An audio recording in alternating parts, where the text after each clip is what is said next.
My dad had moved away to live in South Carolina in the United States for a year, where he was living with his brothers.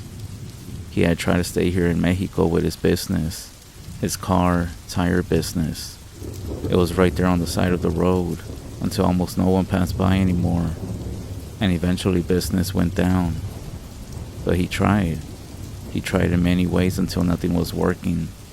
Days would go by without a single customer, and when some money came in from a simple repair, just as it came in, he had to go pay it to Mrs. Clarita, who would always let us borrow some money as well, so that we could have something to eat. We were struggling big time financially. And then, he decided to move up north, to the States, to make some money. He promised her that with his first paycheck, he would pay off the debts that he owed her, his own, and those left by his brothers as well. That's how my dad was. One of the most amazing people I ever came to know. Always looking out for his family and working. The day that he left, I remember not wanting to say goodbye. I didn't want to see him. Deep down, I was actually very angry with him. Looking back, well, we were all dumb, emotional teenagers at some point. On the day he left, I went on a school trip, and we came back that afternoon towards the evening. However, I know my dad was waiting for me at home to leave. He wanted to see me before he left to the States, but I ended up calling from a friend's house to tell my mom that we were going to be running late, that we would actually arrive a few hours later, and I didn't get home until 8 p.m. I knew that my dad wouldn't be able to wait that long, and that by then, he would have already left. This way, I wouldn't see him. I know at this point you might be calling me arrogant, dumb, stupid, and all of the above. I learned my lesson, and I regret not being able to wish him safe travels and say goodbye, but inside of me, I wanted him to know that deep down, I didn't want him to leave us. Besides, no one had really told us. I actually found out through rumors of the town. My sister was also younger than me, so she also didn't really know too much. I just felt a certain way that he didn't tell his daughters his plans. That's how it was here, where I lived. It was a very small town that everyone knew everyone. I did miss him a lot, but as the days and weeks went by, I sort of forgot about those feelings when I was hanging out with my friends. My mom spent most of her time taking care of my sister, who at that time couldn't walk much due to a disability, and somebody had to take care of her all the time. I took care of her mostly in the mornings, but towards the evening, it was my mom's job. Among everything that I'm going to share with you, I do ask that if you judge my immaturity, consider that I was an obnoxious teenager, and that when I look back, I'm not proud of myself. Along with Ceci, my best friend, we were always wandering around town. She was very beautiful, so we were extremely popular. Well, I was popular by association, and we were invited everywhere. Everyone wanted to be our friends. Well, her friends. And well, I guess because of that, they wanted to be my friend as well. And that's how we started hanging out with the two guys, Rodrigo and Fidel. Rodrigo was one of the most handsome guys I knew, and the friendliest in town. So I was surprised when they approached us. Obviously because Rodrigo wanted to talk to me, and so along came Fidel, and Ceci eventually started dating Fidel. This girl completely fell in love with him, and so that's how the four of us all became friends, and we were always hanging out. It was like this just about every weekend. Well, Rodrigo didn't actually live in town, but after we became friends, he would come every weekend to visit Fidel, and so that's how we would all hang out. One evening, they invited us to a party. It was going to be held in some abandoned farmhouse. There were many stories and rumors about that place. It was said that the people who had lived there just left one night, just like that, without leaving any trace or sign of where they had gone. But another rumor said that the cartel had taken them. Apparently they owed something. But that's what people say around here when they want to feel safe, when they prefer to think that when bad things happen to people, it's because those people were involved in something. Maybe they owed some people money, or maybe they were involved in bad things. So the four of us went to the party.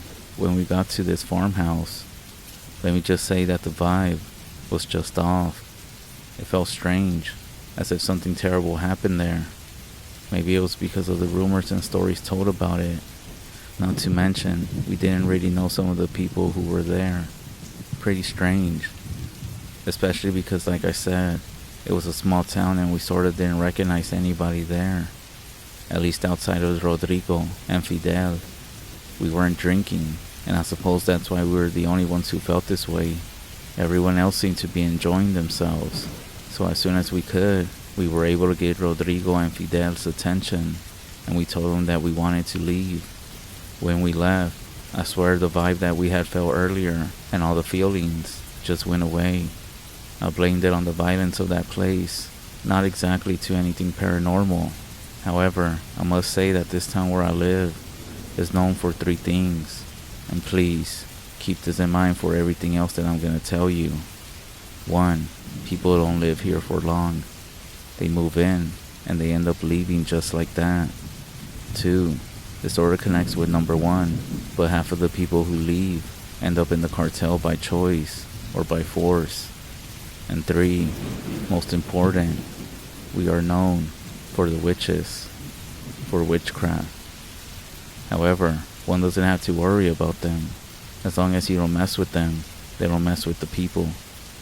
They don't talk to people outside of their circle. Plus, they live up in the mountains, in places that are kind of difficult to reach. Not because there's not a path, but because apparently only those they choose or pick can find them.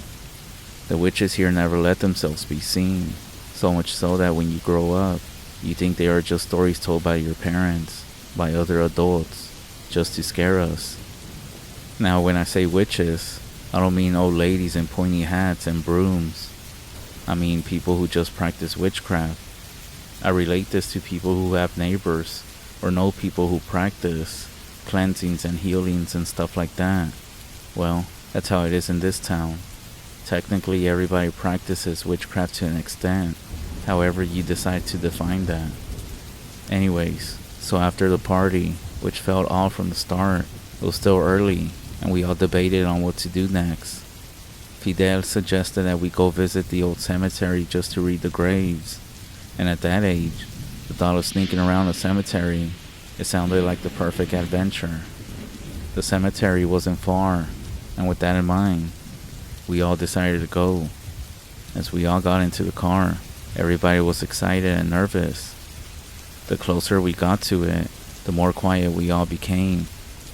"You sure this is a good idea?" Ceci asked, half joking but with an edge of nervousness in her voice. "It's just an old cemetery," Rodrigo said, keeping his eyes on the road. Fidel leaned from the back seat, looking between me and Rodrigo. "You know nobody goes there anymore, right? The place is basically abandoned. No one's actually been buried there for decades. All the graves are old. Most of the people who remember those who are buried there are actually long gone themselves. Here it is. Cut the lights." Rodrigo turned off the lights as we rode slowly towards the cemetery gate, trying not to be seen by anyone who might, well, most likely not, be around. The gate was barely hanging on, broken down throughout the years.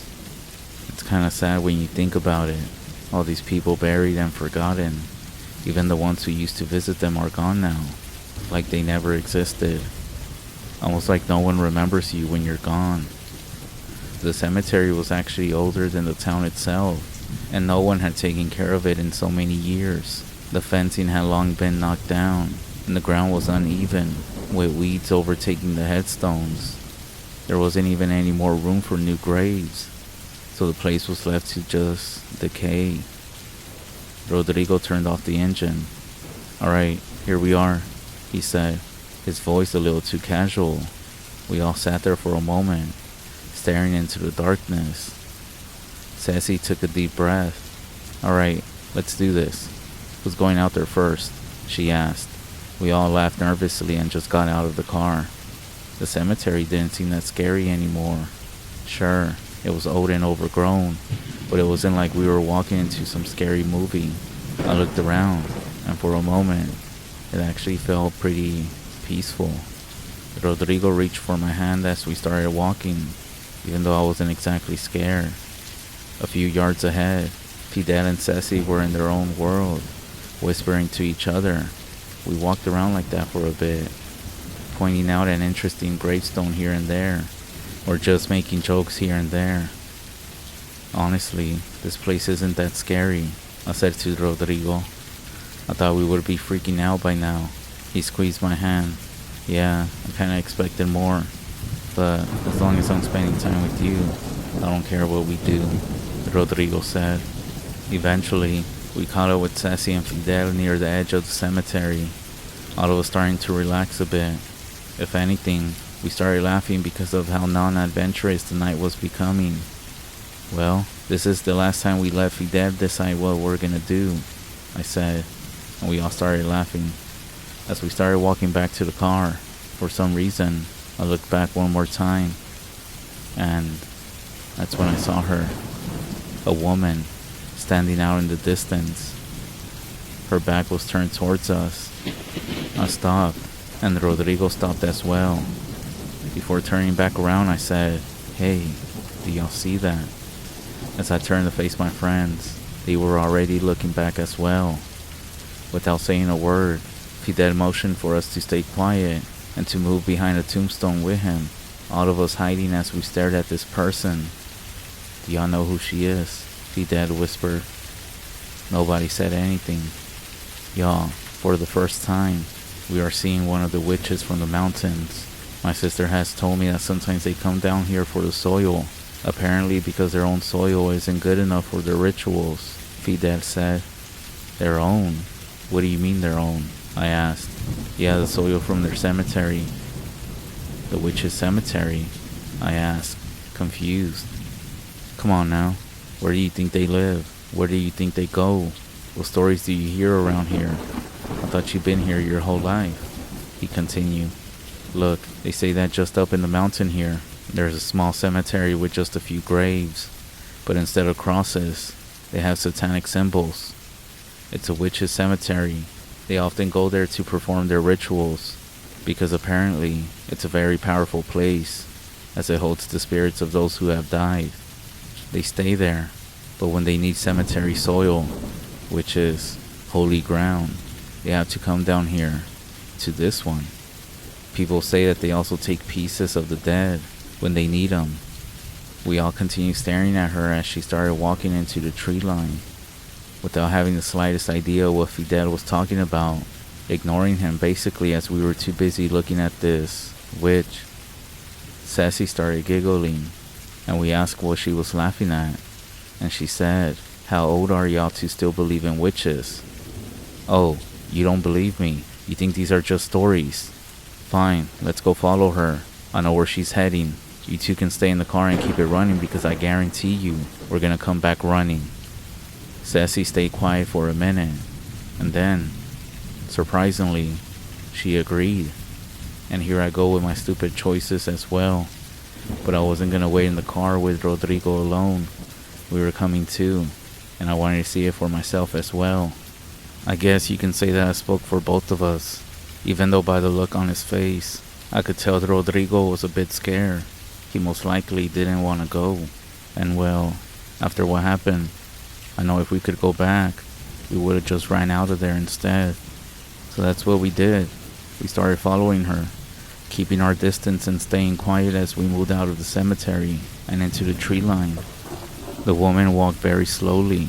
Her clothing blended with everything around, which was black and dark, making it hard to keep track of her at some points. But every few seconds, Fidel would catch a glimpse of her. When we looked back, we could still see the town lights in the distance, clear enough that it seemed like we could shout or signal for help if some crazy stuff went down. Even though screaming wouldn't help as nobody would hear us. Or maybe it was simply because it was pitch black and we were surrounded by a bunch of trees. As we kept walking, suddenly, someone, I don't know if it was Rodrigo or Fidel who were in the front, whispered for us to stop as it was completely dark. He said he could see them up ahead. Me and Ceci walked towards where Rodrigo and Fidel were at, and that's when we saw them. Far in the distance, the silhouettes of what looked to be people. It looked like they were marking stuff on the ground. It took me a few minutes for my eyes to adjust in this darkness, almost like there was some sort of mist, but I noticed the silhouettes were dressed in black, blending into the darkness. It's like your eyes had to focus on them for a while to actually see them. The reason why is because there was no campfire, no light, no candles, nothing. Then, they started chanting, almost singing, but it was pretty strange. They started to twitch and move weird, and that's when Ceci or Fidel, one of them moved their feet, because I heard it to my left. One of them broke a twig, and with that, they stopped their singing, and it just got really quiet. They stayed still for what felt like minutes, and that's when Fidel said, "Let's go back right now." We then started running back down from where we came from. You could see the cemetery, but we ran down laughing, yet scared. Laughing because Fidel was just shouting at us how he told us and we didn't believe him. We then hurried into the car and took off. Now, this is where we should have known that stuff started happening, but we ignored it. When we got inside the car and the interior lights turned on, Fidel said which one of us had stepped on some dog shit, because yeah, it did smell like it, but we all checked our feet.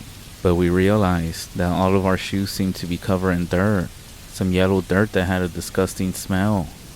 Rodrigo said that he was going to make us clean his car after we got back, and just like that, we sped away. As we were on our way back to town, I started feeling really exhausted and just ready to go home. I'm not the outgoing type. Well, I am. I mean, we all are, but not this late. That's when I asked Rodrigo to drop me off first, even though Ceci's house was closer. I started feeling terrible, like I was gonna vomit at some point. We all assumed it was whatever this gold dirt mixed with crap that we all had stepped on. So as soon as I got dropped off at home, I took off my shoes and left them outside in the front. I figured I'll clean them tomorrow. I went inside my house and my mom was asleep with my little sister beside her in the living room. For a moment, I was startled when I looked towards the corner. I swear I saw someone standing there. But it was just the clothes that my mom used for her sewing. A bunch of black shirts that were piled too high on the chair next to the window. It formed a very clear silhouette of a person. It always scared me to see these things. Imagine walking around your home and out the corner of your eye you see a silhouette, especially late at night. Whenever I walked around the house, I would always have to look twice everywhere. This time, I couldn't wake my mom or take my sister to bed as I always did. I felt awful, but I just went to my room, and before I could even undress, I fell onto the bed, feeling like my head was spinning. Looking back now, I can tell you it felt like I was very drunk, but without losing consciousness, just a feeling, but my mind was still working fine. Plus, I think it was a mixture of everything, like the singing that we heard at the witch's cemetery. It kept echoing in my mind. As I was laying down in bed, I suddenly got this strange feeling to vomit, and as best as I could, I threw myself off the bed to avoid doing it there and threw up on the floor. I felt it deep from my stomach, but then, that's when I felt something in my throat, like if something was stuck there, an itchy feeling, and this time, I made my own self throw up. It was a small dime-sized ball of black hair tangled together with pieces of what seemed to be dirt.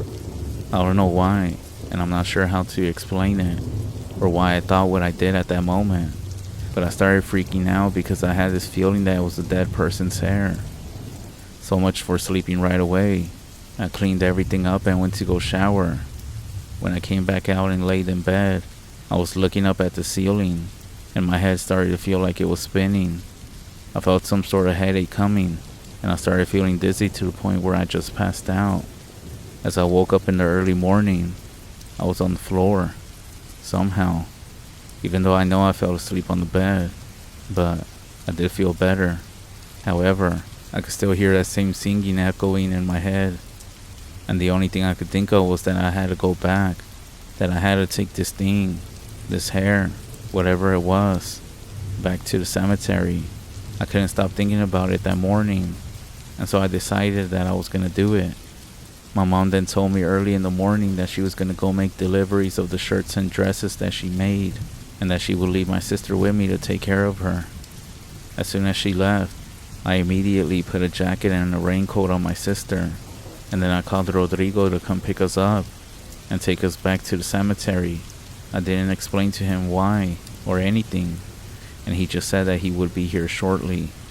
Come to find out, he was also feeling sick for some reason, so it didn't seem unbelievable or crazy as to what I was requesting from him.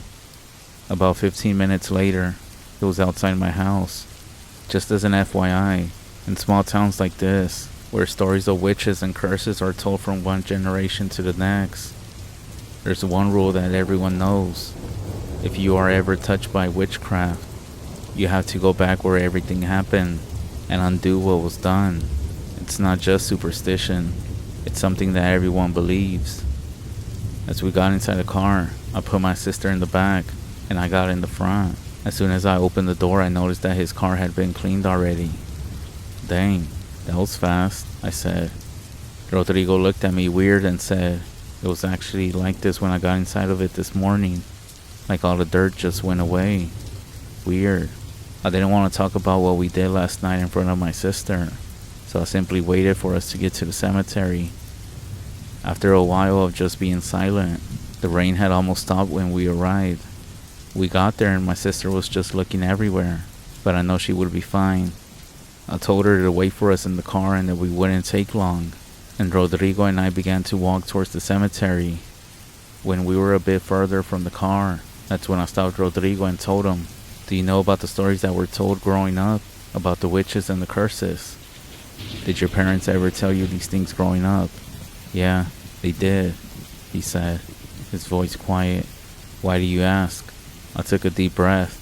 In towns like ours, if you've been cursed or touched by witchcraft, you have to go back to the place it happened. The curse stays with you until you undo what was done. That's what everyone says. What do you mean? Rodrigo asked. I think we ended up disturbing something that night. Maybe it was the way we treated the whole thing like a joke. Maybe it was the dirt, the yellow dirt that got stuck on our shoes. But the rule is always the same. You have to go back. You have to return to the place, or it'll follow you. He stopped and looked at me. You think we're cursed? I hesitated for a moment, then reached into the pocket of my jacket. I pulled out a small plastic Ziploc bag. I held it up so that he could see it, but I didn't say anything at first. He looked confused. What is it? He asked. I spit this out, I whispered, my voice barely steady. Last night, after we came back, I was feeling really sick, and when I threw up, this came out. Rodrigo stared at the bag. You think that came from the cemetery? I don't know. All I know is that something inside tells me that we shouldn't have been here last night. It's not a coincidence to me. All I know is that maybe we need to find the lady, the one we saw last night, even if we gotta go back into that section of the woods that we went into. Alright, fine. But first time we see some weird shit, we're leaving. I did agree, and when we crossed the old cemetery and started to enter the bushes and woods, Rodrigo stopped for a moment and said, are you sure you want to do this? I mean, you don't want to at least maybe wait and go with Ceci or Fidel? At this point, I was just over Rodrigo being scared. I told him that he could wait here, but I was going to go in and see if I could find this old woman. To be honest, I was scared. But remember how I told you, witches aren't witches like the ones you see in the movies. They are real people. They can be your neighbors. Even good people who practice healings and cleansings are considered witches. Again, as long as you don't mess with them, they aren't gonna mess with you. I ended up telling Rodrigo to stay here and wait for me then, and that I would go up there alone since he was being a scary chicken. Plus, he could actually keep an eye out on my sister just to be on the safe side. To my surprise, he actually agreed. I swear, if he thought this relationship was going somewhere, those were major points being taken. Honestly though, I didn't know what I was gonna find, or what I was even gonna do. I expected the worst, and still, nothing. Nothing could have prepared me for what I saw when I arrived at that place from the previous night, where those figures were standing. I want to be very careful with what I'm gonna tell you, maybe because you won't believe me. but I'm gonna try my best to explain. As I was walking, I could feel the voices in my head quiet down. That's when somehow I recognized the place. I was able to see the graves, just a few, maybe about 7 of them. They seemed to have been there for a long time, maybe about 7 of them. I went up to them. There was nobody around. They seemed very old, like they'd been there a long time.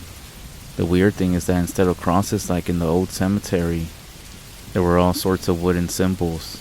As I approached the first grave, I noticed something. The graves were open. It was like somebody had dug everything out, and they were also empty. The only thing that was inside of them was what seemed to be clothing. When I leaned into one of them to get a better look, that's when I felt like I was gonna throw up again. Except this time, I couldn't clear my throat or do anything. I started to feel like I was choking. My knees buckled, and for a moment I almost felt like I was being drawn into the pit. And that's when I felt someone. They were holding me. It was Rodrigo. I stood up and hugged him, and I thanked him for coming. I grabbed the little Ziploc bag I had with me and tossed it into the grave. And Rodrigo said, "Are you sure you're supposed to do that?" "I'm not sure, but it's worth a shot, right? If only that woman was here, we could have asked her what she wanted, or if we did anything wrong. But I was so ignorant. Stupid. There's nothing good in witchcraft, not even the good kind. It can open doors to things you don't even see. You think these witches have some sort of power or something. Where do you think they get it from? Where they draw it from? Or who gives it to them? If anybody could do these things, everybody would be doing them. But it comes with a price, and it comes from those things that we can't see," Rodrigo said. I can't believe he was over here trying to lecture me about everything I just told him I had experienced so far. And to be honest, at the moment I felt a bit offended because there are good witches that live in town. Like my other friend Karina, that I will tell you about later. I was annoyed at Rodrigo at this point, so I asked him why he even came over when he was supposed to be watching my sister. He told me that the only reason he came is because he heard me calling him, but I told him I didn't say anything, and then it hit me. My sister was alone in the car. We ran back to the vehicle, and that's when the rain started to pour down again. I felt this panic run across me. I can't believe this fool left my sister alone, I said in my head. I felt a wave of relief when I saw my sister waiting in the car in the distance when I came out the tree line. I ran up to the car and told Rodrigo to unlock the car. She looked worried. I opened the door and that's when she hugged me. She told me that some people had passed by the road and looked into the car, saying something to her, but that she didn't say anything back to them, and they just kept walking. It didn't seem that strange, right? But to me it did. Why? Well, no one in town ever went down this road. It would only lead to the cemetery, and that's where it ended.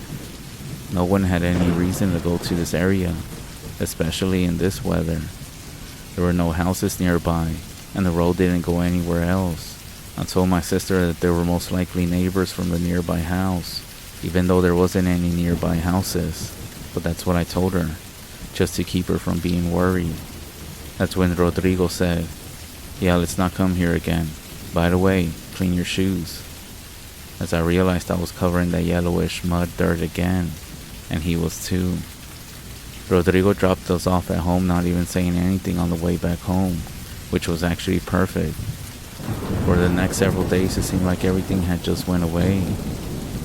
Nothing else happened. No headaches. Nothing. You know how sometimes you know you did something wrong, and you just know that the other person somehow knows? Basically, I felt free. But I do wish that would have been the case. A few days later, I was awakened by a noise outside the house. My mom wasn't home. She had stayed with her godmother to take care of her, as she did every other week. I wasn't too worried. There's always animals that make noises like that. However, this time, it sounded different. It sounded like, well, I'm not even sure how to describe it. A non-animal noise. I know it wasn't an animal this time. I peeked out the window and saw a black figure moving quickly around in the darkness, like a cat but the size of a person, crawling on all fours. I panicked and closed the curtain, thinking it was my imagination, or was I just sleepwalking? I have to make sure, so I looked again, and I didn't see anything. I let out a sigh of relief, thinking it was just my eyes playing tricks on me. And as I was about to go lay back down in bed, I heard my sister's bedroom door opening, and then the sound of her struggling to walk down the hallway to my room. I got up to help her and asked her what was wrong, why she had gotten up. "There are people outside," she said. "What do you mean?" I asked. "There are some women outside. Come sleep with me," she said. I helped her walk back to her room and we both laid down in bed together. My sister was disabled, but I know she never said any weird things like that, so I had to make sure there was nobody outside. I got up and approached the window, and what I saw was exactly like what we had seen days before at the witches' cemetery in the woods. It was them, those same black figures. They were outside my house, but they weren't doing anything. They were just standing there. Call me stupid, but all I did was close the curtain and got in bed with my sister and try to think of something else. I was scared and just started praying quietly in my head because I didn't want to scare my sister. I thought about my dad, about how much I missed him, how I wish he was here with us to protect us, to comfort us, and tell us it was okay. I hated myself for being mad at him. I eventually fell asleep with my sister because the next morning, when I woke up, she was next to me. I wish I could tell you this was it, but this continued every night for the next few days. They were always out there at random times at night. Even though my mom was home the next few days, I was still terrified, and I didn't want to tell her. I know that she was most likely gonna get onto me, claiming that I must have done something to be experiencing those things. The only thing that I did tell her was that I saw something strange outside my window at night. I didn't exactly tell her that there were figures standing around the house, the ones that were just looking at us at night, or the time when I woke up and the silhouette of someone was in the window outside, or the one about when I saw an old woman that would be peering into my window at night. I know it wasn't my sister and she wasn't really able to walk that much. Plus, she would never go outside or stand at my doorway. For the next week, it was like this. I even started sleeping with my sister every night, and she thought I was trying to keep her safe, which in a way I was, but if anything, I was doing it so I could feel safe. The final straw was one time when my mom wasn't home at night. I woke up really thirsty and got up. My sister was a deep sleeper, which is another reason why I knew she wasn't the one walking around at midnight. I left the room and closed her door. I went to the bathroom first, and after that, I went to the kitchen, and I was gonna get some water, when I noticed that the back door was completely open. I quickly went to close it, but then I noticed something on the floor in front of the door. Footprints of yellow dirt traced the entire hallway, leading to the living room. The only thing that I could think to do was to walk back over to my sister's room, even though I had to pass by the living room doorway, which is where the footprints led to. Forget the glass of water. I left it on the counter and decided to go back to the safe space of my sister's room. I walked slowly through the hall. I could just continue straight to my sister's room, but I needed to look to make sure who or what was in here. As I walked by, I peered into the dark living room. There was nothing. However, just to double check, I was about to step inside, and that's when I saw someone sitting in the middle of the darkness. My heart stopped. I was about to run to my sister's room when I realized it was my mom's pile of clothes that she makes, as always, forming a silhouette. Have you ever washed your clothes and just thrown it everywhere on a stand or a chair? You can just imagine, right? I let out a sigh of relief, scared, and even finding a little bit of humor in it. I turned around to go back to my sister's room, but then something made me look back. As I did, The head of this figure, this silhouette that was formed by the darkness, started to turn. I focused my eyes just to make sure I wasn't seeing things again. But then, that's when I distinguished the human face. A woman with no hair, sitting with her back to me, but she started twisting her neck to face me. When she did, I felt like my whole body froze. I couldn't move. She had some black eyes that I will never forget. No eyebrows, just big, black pits. I was gonna try to run, but that's when she stood up so quickly and just ran towards me. I closed my eyes and just started screaming and screaming, not holding anything back. I'm not sure what happened next, but all I remember was screaming, feeling like time had slowed down. Because while screaming, I could remember thinking how freaked out my sister was gonna be if she heard me. I came back to my senses. My mom was hugging me, and my little sister was turning on the light, crying, not knowing what was going on. I assumed she was crying from the confusion of seeing me like that. I pointed to the living room, to the chair, but there was no one there. All the clothes and fabrics that my mom uses for her business, the ones that were all piled up everywhere, were now on the floor, covering that yellow dirt. I tried to calm down, and my mom was trying to help me as well. Finally, I was able to breathe. My mom fixed me some tea, and she also said that if I wanted to, I could sleep with her in her room, which is exactly what I did. Not only her, but my little sister as well. We all ended up sleeping in bed with my mom. I told him that I had a terrible nightmare and apologized. And believe it or not, I actually convinced myself. Looking back, obviously it wasn't, but I think sometimes we as humans want to convince ourselves that something isn't happening so that we don't gotta deal with it or face it. And so I spent the next several days with nothing happening, which actually made me think that everything was just a nightmare. Nothing more than a feeling of guilt for visiting that place. I did start taking some sleeping pills in secret from my mom.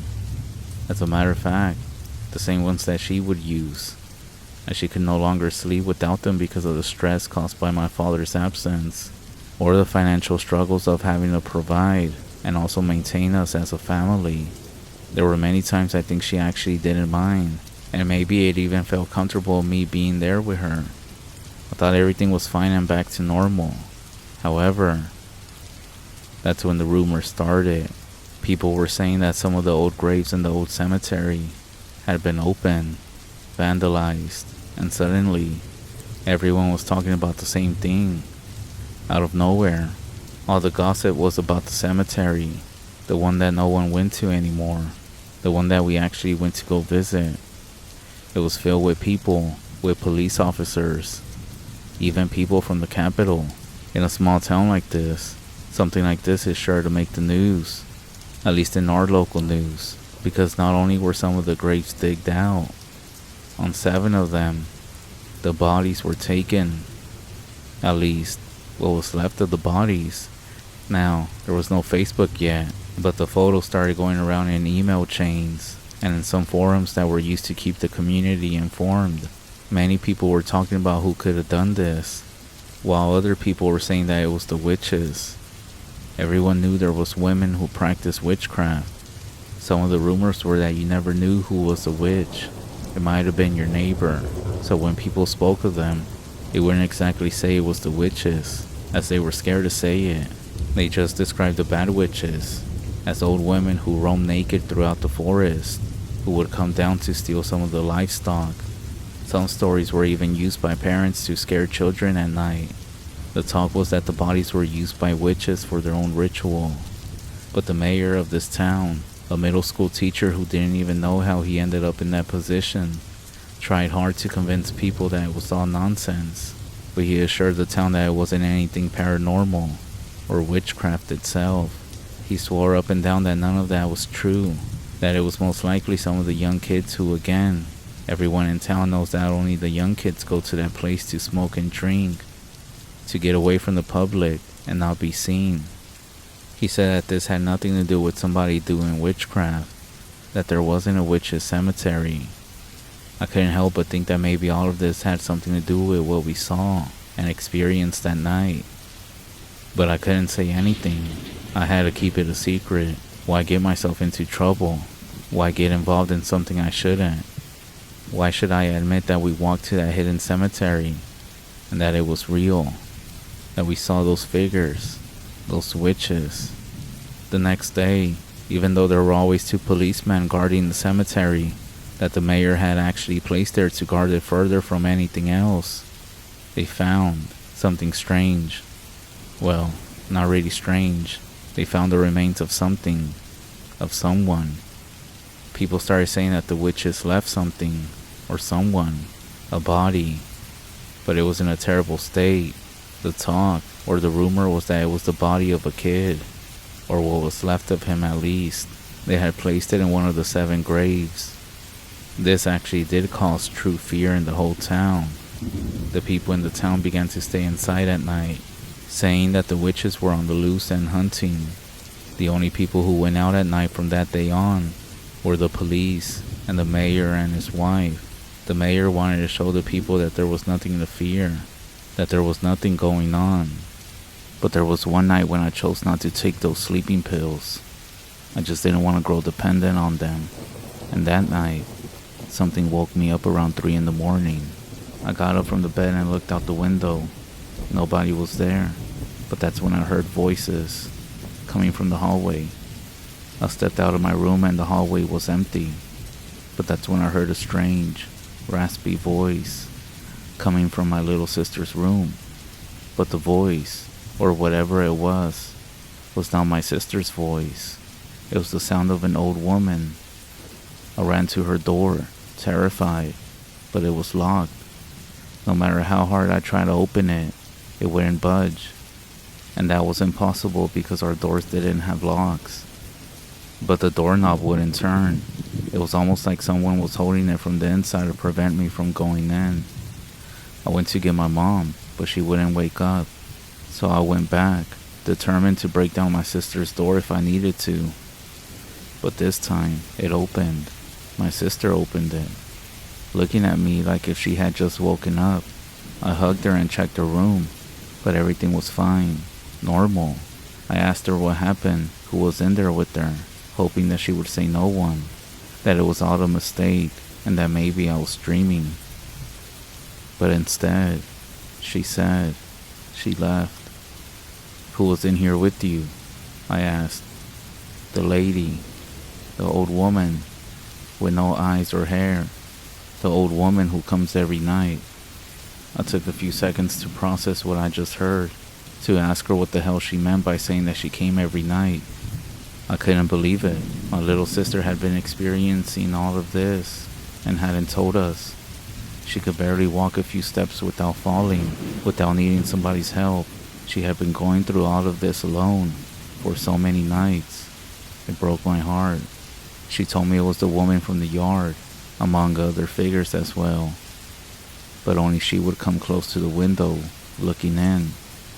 But the night that I woke her up with my screams, that's when she started appearing inside, naked, sitting in the wooden chair that we kept in her room by the window. My sister said that she would tell her that our dad was never coming back, that he already had another family over there in South Carolina, that he had found a woman with perfect daughters, not like us, with a healthy daughter, not like her, a kid who could run and play alongside him, that over there, he had an older daughter who wasn't crazy like me, who was always in a good mood, and a mother, a partner for him, who had become a girlfriend, not like our mom, who blamed him for not being able to support the family and get ahead in life. My sister told me this without crying, but deeply sad, accepting it, even though she was too young to understand adult relationships and all the stuff that comes with it. And that's why, because of what she was saying and all the details of it, I knew she wasn't making any of this up, that it couldn't come from her own mind. Someone was telling her this. Someone was talking to her every night. Everything made sense now. Someone was coming to visit her. I ended up sleeping with my sister the rest of the night. The next morning, when I woke up, I decided to talk to my mom about this. I don't know why, but knowing that my poor little sister was going through all of this actually made me say something about it. If it was just me, I would have been fine with it. I mean, not fine, but, face this alone and let me face the consequences of my own actions. But now that my little sweet innocent sister was brought into this, I had to tell my mom everything that happened in the cemetery, everything from the yellow dirt, from what happened when we returned to the cemetery the next morning, those people surrounding my sister in the car, every single detail. But she didn't believe me. I felt that she didn't want to believe it. She told me that if I was worried about the witches, why didn't I go to the police and tell them what I saw? Show them exactly where that strange cemetery was at. That maybe this could help them solve what they were investigating. And then, what she told me next broke my heart. She said that it's not that she didn't want to believe me. She said that if she accepted to believe me, there would be no limits. That I could basically invent whatever I wanted, just to get away with whatever I wanted to do in life. She said not to talk to her about this no more, and that if a witch did come at night, she was gonna send her to my room so I could deal with her. What the fuck? Sometimes, I just couldn't understand my mom. Well, so much for all of this. I ended the conversation and went back crying to my sister's room. She was already awake and asked me what was wrong. I just hugged her for the next hour or so, not saying anything. I then heard my mom leave, not sure where she was going, but I swear, my mom was nice sometimes, almost like bipolar. She had these characteristics where it was like, who are you, I heard the vehicle turn on as she left. I realized this was my chance. Remember when I told you that I had another friend, a friend named Karina? She was actually the neighbor from across the street. She was taking care of the house that the neighbors had left behind. They left it to her so no one would break in or take over. Karina was around 20 years old, and she also had a son. His name was Pablito. There were never any signs of the dad. The story was that he ended up marrying somebody else from town who didn't want to take responsibility for Pablito. Karina was only a few years older than me. She knew a lot. Even though we were close in age, she was sort of a misfit. She didn't really hang out with anyone. I often saw her at dawn, walking through the town with Pablito strapped to her back. She would return with bundles of plants and plenty of bags in her hands. She would light small fires at random hours, preparing mixtures outside, and singing and chanting in the backyard, stuff that I couldn't quite make out. It was well known in town that Karina practiced curas, or healings in English. It was her own form of medicine passed down through her mom, but it was nothing like the healings I had seen before. Her methods were a bit different. People respected her for it, even though many kept their distance, which is why she was more left alone, and not many of the young people wanted to be her friend. Maybe I got to know her better, because we were neighbors. When I saw her outside that day, I decided I was going to ask her what she thought of everything that was going on. The moment that I approached her, before I could even say a word, she looked at me and asked, "Have you seen her yet?" Surprised, I replied, "Have I seen her? Who?" Even though I already suspected the answer. "The woman that came into your house. She lives there. She leaves through the window and crawls into the hole in your roof. That's where she hides during the day. And at night, she comes back out and enters through your sister's window." When she told me that, I felt a chill down my spine. I got scared. I looked back at the house, and indeed, there was a small hole near the roof, like the holes that pigeons make to get inside. That's when it clicked. The noises that I've been hearing, that were hard to describe, which I thought were animals, were most likely coming from the attic, and the only thing I could do in response was to ask another question. "She's a witch, right?" "No, she's a dead woman. I'm not sure where you brought her from." If it was a witch that's been hanging around, she wouldn't have let you get close to my house, she said, smiling as if she realized she might have been too honest. She must have clung to you from some place you enter, but if you haven't seen her yet, I don't think you will. Not many people notice them, but everyone can feel them. As she was telling me, that's when I saw Pablito. He was playing with a girl that I didn't know, off to the side of her house. She looked to be about 7 years old. She told both of them to go inside, and that she would be back soon. She was just going across the street. She then took some plastic bottles that were filled with something from her bag.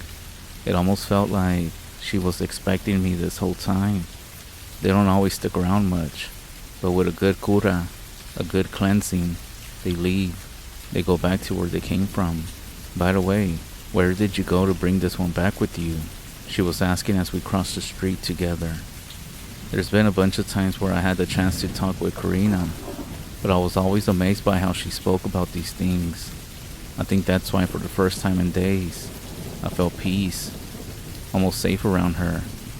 She knew what she was talking about, even if I didn't fully understand. However, from the time that we left her house until we crossed the street and reached mine, I noticed that she was starting to slow down. As we approached my house, she then peeked in through the window, as if looking for my mom.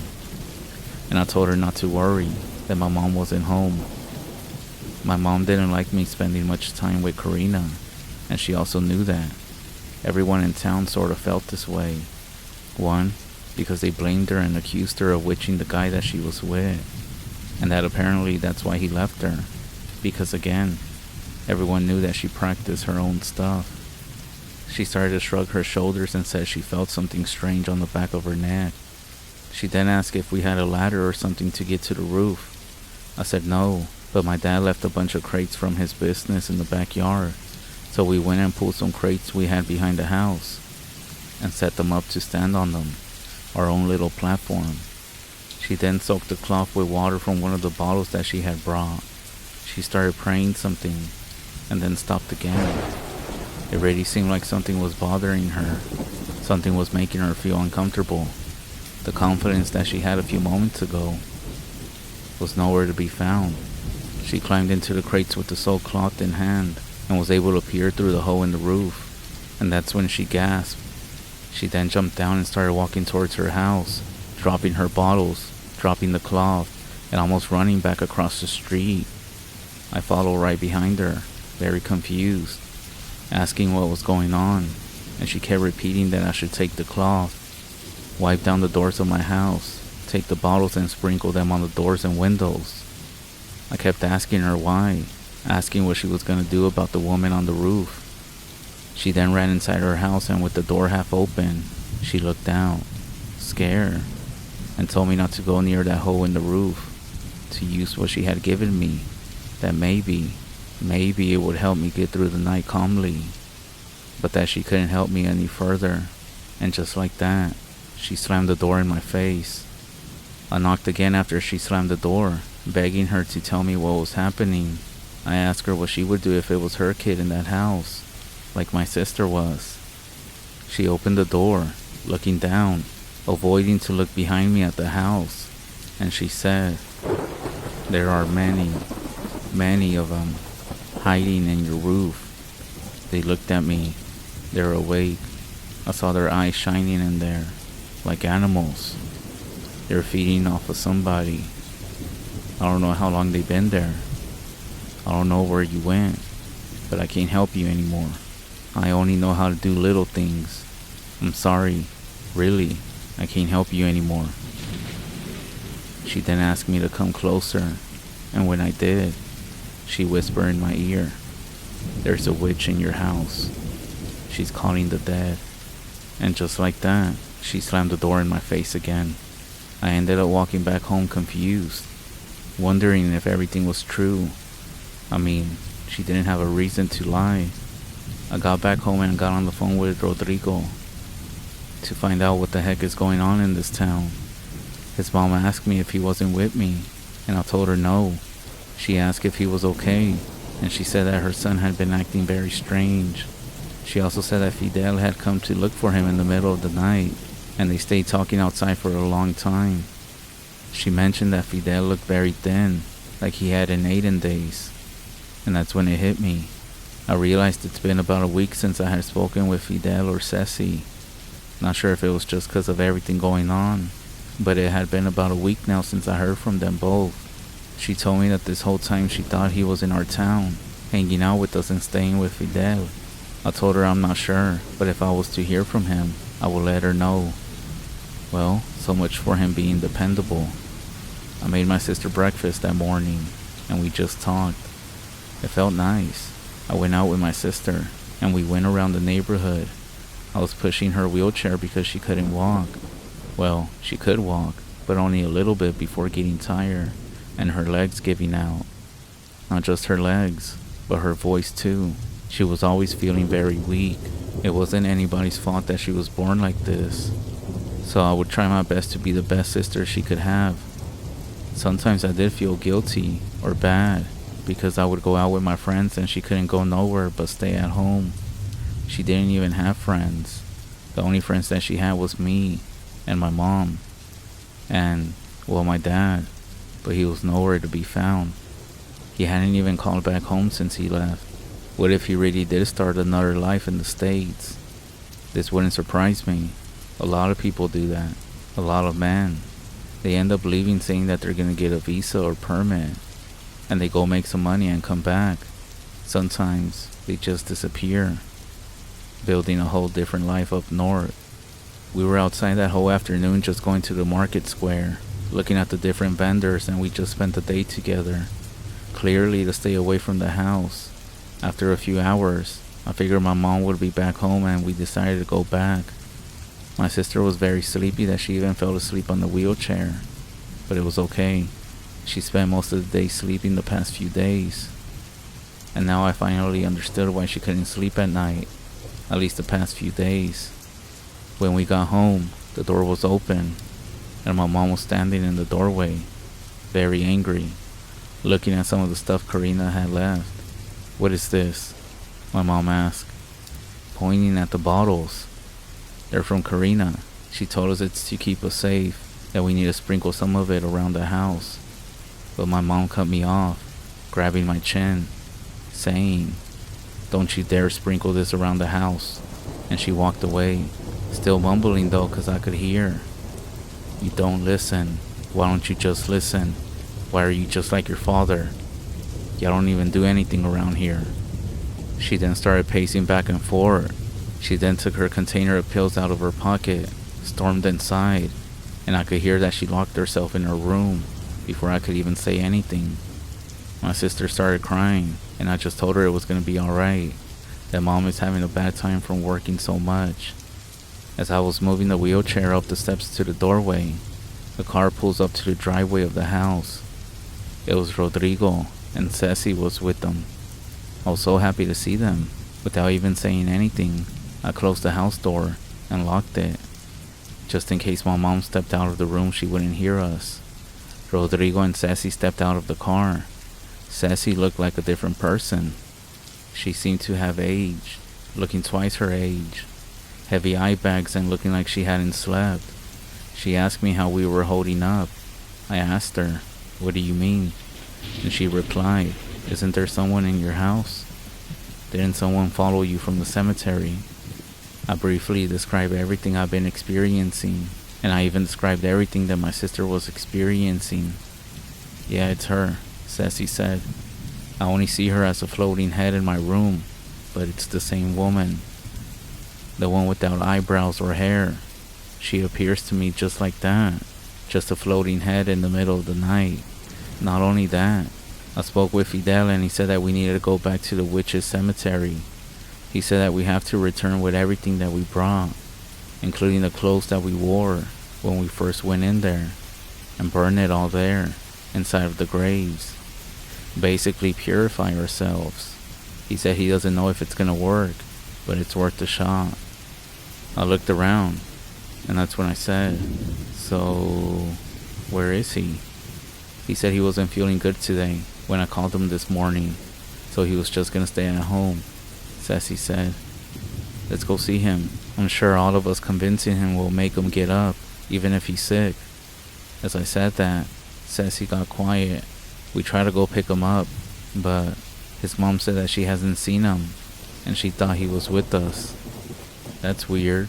Rodrigo, I tried calling your place and your mom also said that you haven't been home.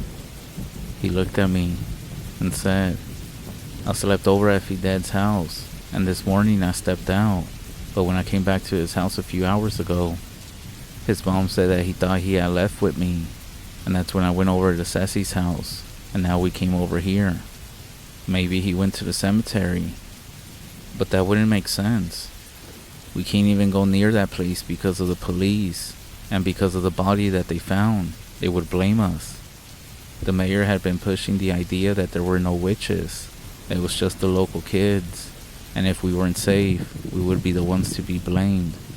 So we decided that we would do it all together, including Fidel, especially since it was starting to get dark, and because the mayor had mandated a curfew, we couldn't even be out this late. Before they left, I pulled Sassy aside, feeling a little unsure, but asking her if she could help me with something before she left. I gave her one of the bottles that Karina had given me earlier. Karina said this could help, to keep us safe. Can you help me sprinkle some around the house? Sassy gave me a skeptical look. You mean that crazy girl? You really believe this is gonna work? I shrugged. I had no other choice. I'm not sure, but it's worth a shot. With that, we walked around the outside of the house, sprinkling some around the corners and near the windows. I looked over to Rodrigo as he stood by the car, glancing nervously at the sky. He was probably anxious about getting back home. The mayor was strict about the curfew, especially because of the grave disturbances, and anyone caught outside after dark was gonna get in trouble. I mean, it's not that you couldn't go outside, but basically if you got caught, you better have a good reason as to why you were outside. Well, if you were a teenager, you had to be with a guardian. Anybody else wasn't exactly excused, as long as you had a good reason as to why you were out. He was serious about cracking down too. Our town isn't that big. Well, it is big, but everything is spread out just a few streets, so it was easy to come across someone at night because there weren't that many roads. We couldn't afford to draw any attention to ourselves, so I figured that's why he was looking nervous. I mean, after all, we did go around and leave all of our footprints and fingerprints around the graves, but I know it wasn't us who did anything with that body. Once we were done, Sassy and Rodrigo quickly said their goodbyes. You should head inside, Rodrigo said. The police are gonna come by here in a few, and I gotta drop Sassy off, and hopefully Fidel is back at the house by now. He has to be. I nodded, watching them disappear down the road before turning back to my sister, who was just sitting quietly on the porch. I lifted her into my arms. I carried her inside, her head resting on my shoulder. I walked inside the house. It felt quiet. We both fell asleep in the living room, and for a moment, I felt a sense of relief. Maybe because I felt safe with my sister, or maybe because the only escape from everything that was going on was when I was asleep, whenever I would dream. Dreaming and forgetting about everything. And I did dream, and it was my escape. But then, something happened that I think actually did happen, if that even makes sense. I heard someone knocking on the front door. Then I heard my mom's bedroom door open. She asked who was knocking at the door at this hour. I woke up. It wasn't quite morning yet, but it wasn't completely dark outside. The sun was beginning to rise. Someone's knocking on the door. Go check, my mom said. I got up to look out the window, and there was a woman outside, knocking. I recognized that face. She was extremely thin, standing outside. It was the old woman I had seen in the living room. The old woman that my sister saw. The one that Sassy saw. She was now standing, knocking at my door. I begged my mom not to open the door, but she didn't listen. She opened the door and stepped outside. I couldn't do anything. That's when I heard my mom say, "Good evening," and a voice outside responded. Filled with fear, I peeked out the window. I didn't even dare to get close to the door. "Good evening," the voice replied. Through the window, I could see that woman in front of my mom. However, she was locking eyes with me, looking straight at the window where I was. They were talking, but I couldn't understand what they were saying. What creeped me out the most was that she was looking directly at me the whole time. She then approached my mom and gave her something from her purse. And that's when my mom said, "Yes, I'll be right back." I figured that she was coming inside, so I ran to hide. Well, I acted to be asleep across from my sister. My mom came back in, and I'm not sure if she thought I was asleep or if she just didn't care. But my mom quietly approached my sister, and I acted to be asleep, only slightly opening my eyes so she wouldn't notice that I was watching. That's when my mom took what seemed to be a red rag. It almost looked like a scarf, and she passed it over my sister's face. Then she went back to the front door. As soon as I heard the door close, I got up to go look out the window again, and I saw how she handed the rag to the old woman. She then put it inside her bag, and the old woman looked at me with a look that I will never forget. She grinned, and that's when I noticed that she was missing a few of her teeth. Then she waved at me. That's when I ducked away from the window just as I noticed that my mom was about to turn towards the window. And that's when I woke up. I woke up next to my sister. I looked at the clock in the living room, and it was 6 a.m. Surprisingly, this night was different from the others. Aside from this dream that I just had, we didn't experience anything strange. No creepy noises. No lady standing in the corner. No floating head. Nothing. It was almost peaceful. Almost like if what Karina had given us actually worked. I drifted off into sleep again with my sister next to me, thinking that maybe, just maybe, we had done enough to protect ourselves. When I woke up in the morning, I assumed my mom was still in her bedroom because the house was quiet, and my sister, again, she's a heavy sleeper. I then got up and did my business in the bathroom, and I figured I would try to go get more answers from Karina. When I went to go knock, I realized that the door was cracked open. I knocked for about 5 minutes and no answer. I decided to push the door a bit open just to see if everything was okay. But when I did, the whole house was empty. Like, completely empty. Like if nobody was living here. There were no signs of her, or even Pablito. It's almost like she had moved out. I went walking down to Mrs. Clarita's store, to see if she knew where Karina might have gone, or if she moved out or what. She said that she hadn't seen Karina in a few days, but that if she did leave, it wouldn't be the first time that someone left the town without paying what they owed. I know she was hinting at my dad. I know what she meant, but I mean, it's not like I could do anything about it. My mom was trying her best with her clothing business. Then, she smiled and said, "Speaking of people who leave, do you know when your father will be back?" I told her I didn't know, but that it wouldn't be long before he came back for us.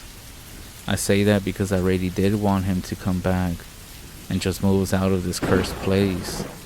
I told her thanks for letting me know about Karina, and to not worry.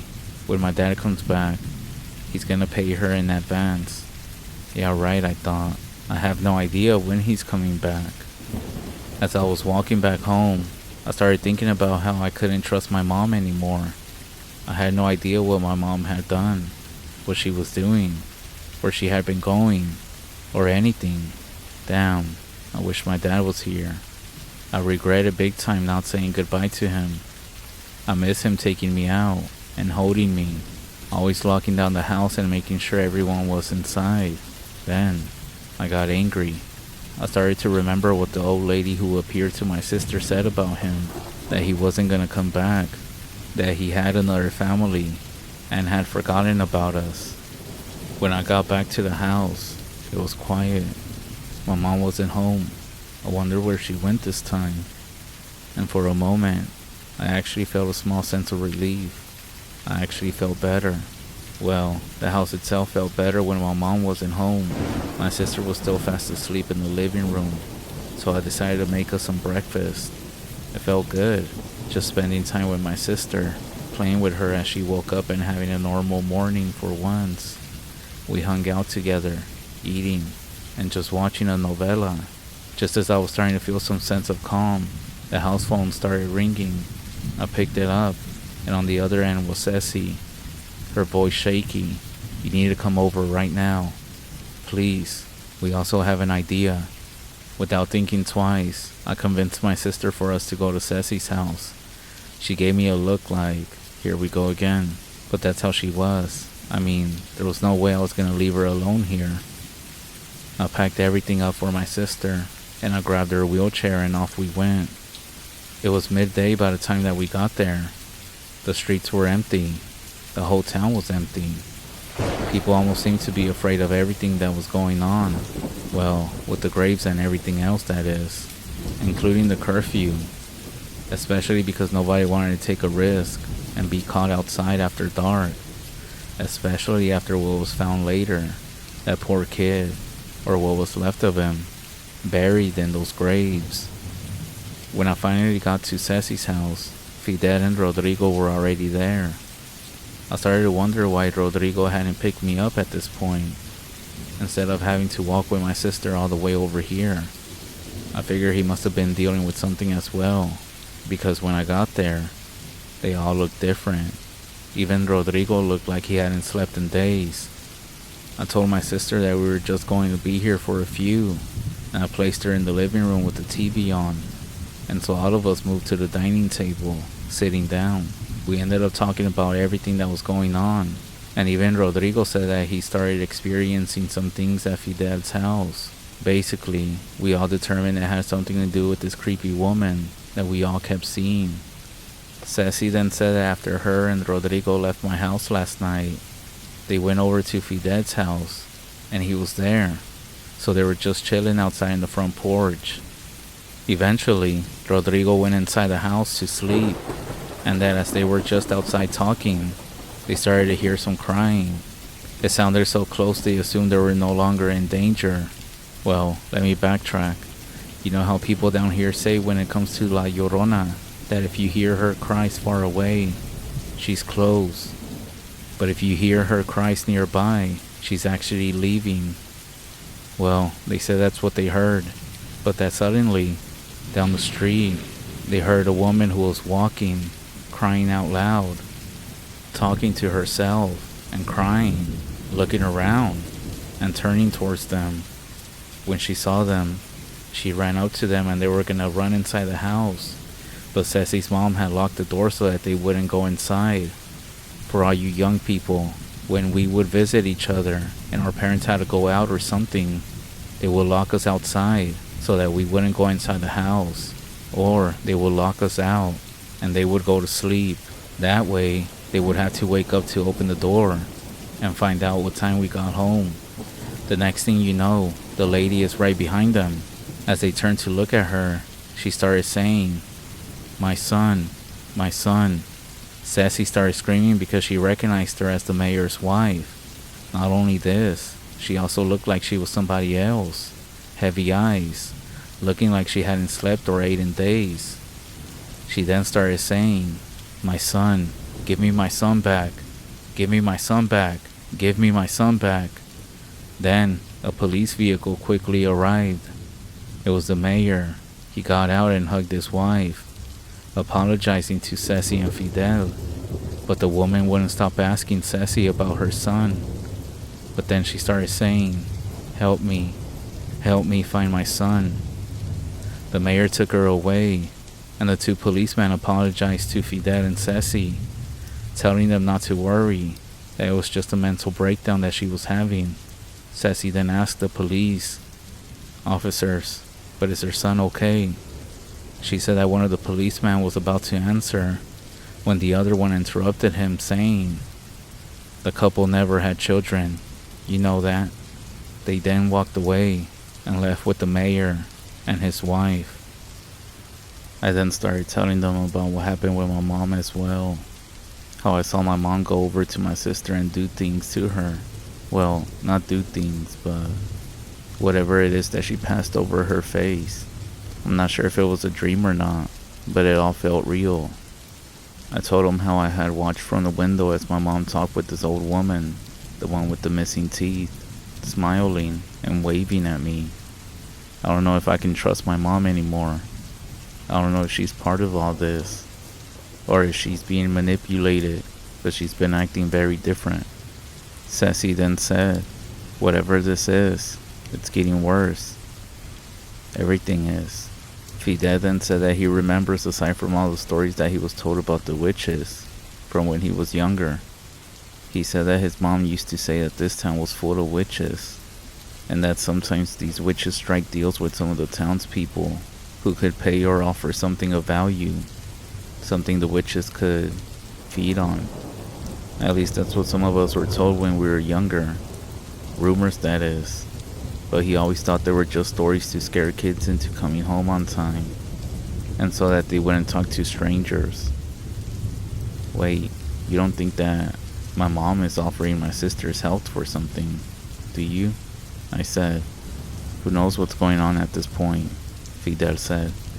For some reason, I didn't think my mom would be doing this, but I wouldn't doubt it with how she's been acting. We couldn't trust anyone, but I also didn't know what to do. I think we need to go back to the cemetery.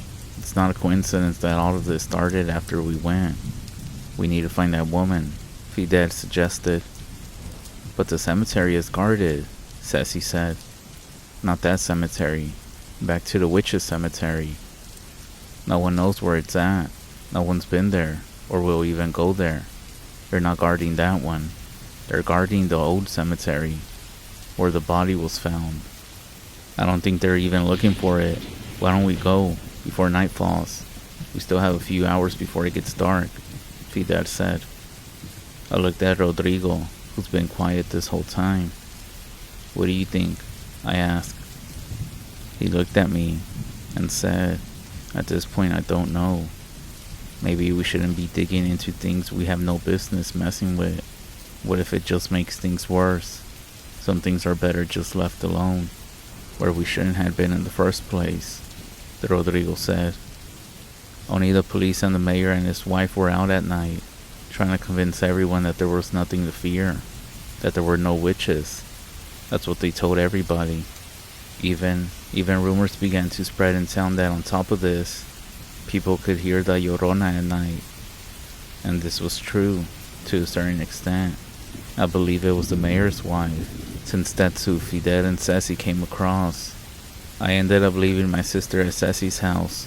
She said that her mom was gonna work late today, so she would be the only one here. And so this time, we did something different from last time. Instead of going to the old cemetery first, we decided that we would park at the old abandoned farm, where we went to the party, and walk from there to the cemetery. It wouldn't be that far. However, we were gonna have to manage our time, since we would have to make it back before nighttime. When we stopped at the old abandoned farmhouse, we went inside, as the plan was to put Rodrigo's car inside. But once we enter, we noticed that the walls looked differently than from when we first came for the party. There were strange symbols all over the walls, the floor, and even the ceiling. I'm not even sure what it was, but it looked like this place had been used for something dark. Well, witchcraft, that is. I glanced at Rodrigo and Fidel. You guys never mentioned any of this when you told us about the party, I said. Where'd you even hear about it? Rodrigo let out a sigh, avoiding my look, but it was Fidel who answered, looking nervous as he scratched the back of his neck. Someone posted about it online, on a forum, he said, with his eyes looking down. We didn't think it was anything serious. I stared at him, trying to process what he was saying. You're telling me that you dragged us here because of some random post? Fidel's face turned pale. It's not like we knew it would be like this, alright? Let's just get this over with and find that old crazy woman. At this point, we walked out and decided not to even park the car inside. The symbols, the markings, everything felt weird about that place. So we decided to walk to the cemetery, approaching it from the side, in order to avoid the front gate. From a distance, we noticed something strange. There were no police officers there. Maybe they were only stationed there at night, but it didn't matter. We were planning to cut through the forested area on the side and find the witch's cemetery again.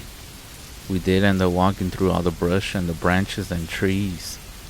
However, after about 30 minutes, something was off. "This is the right way, right?" Fidel asked.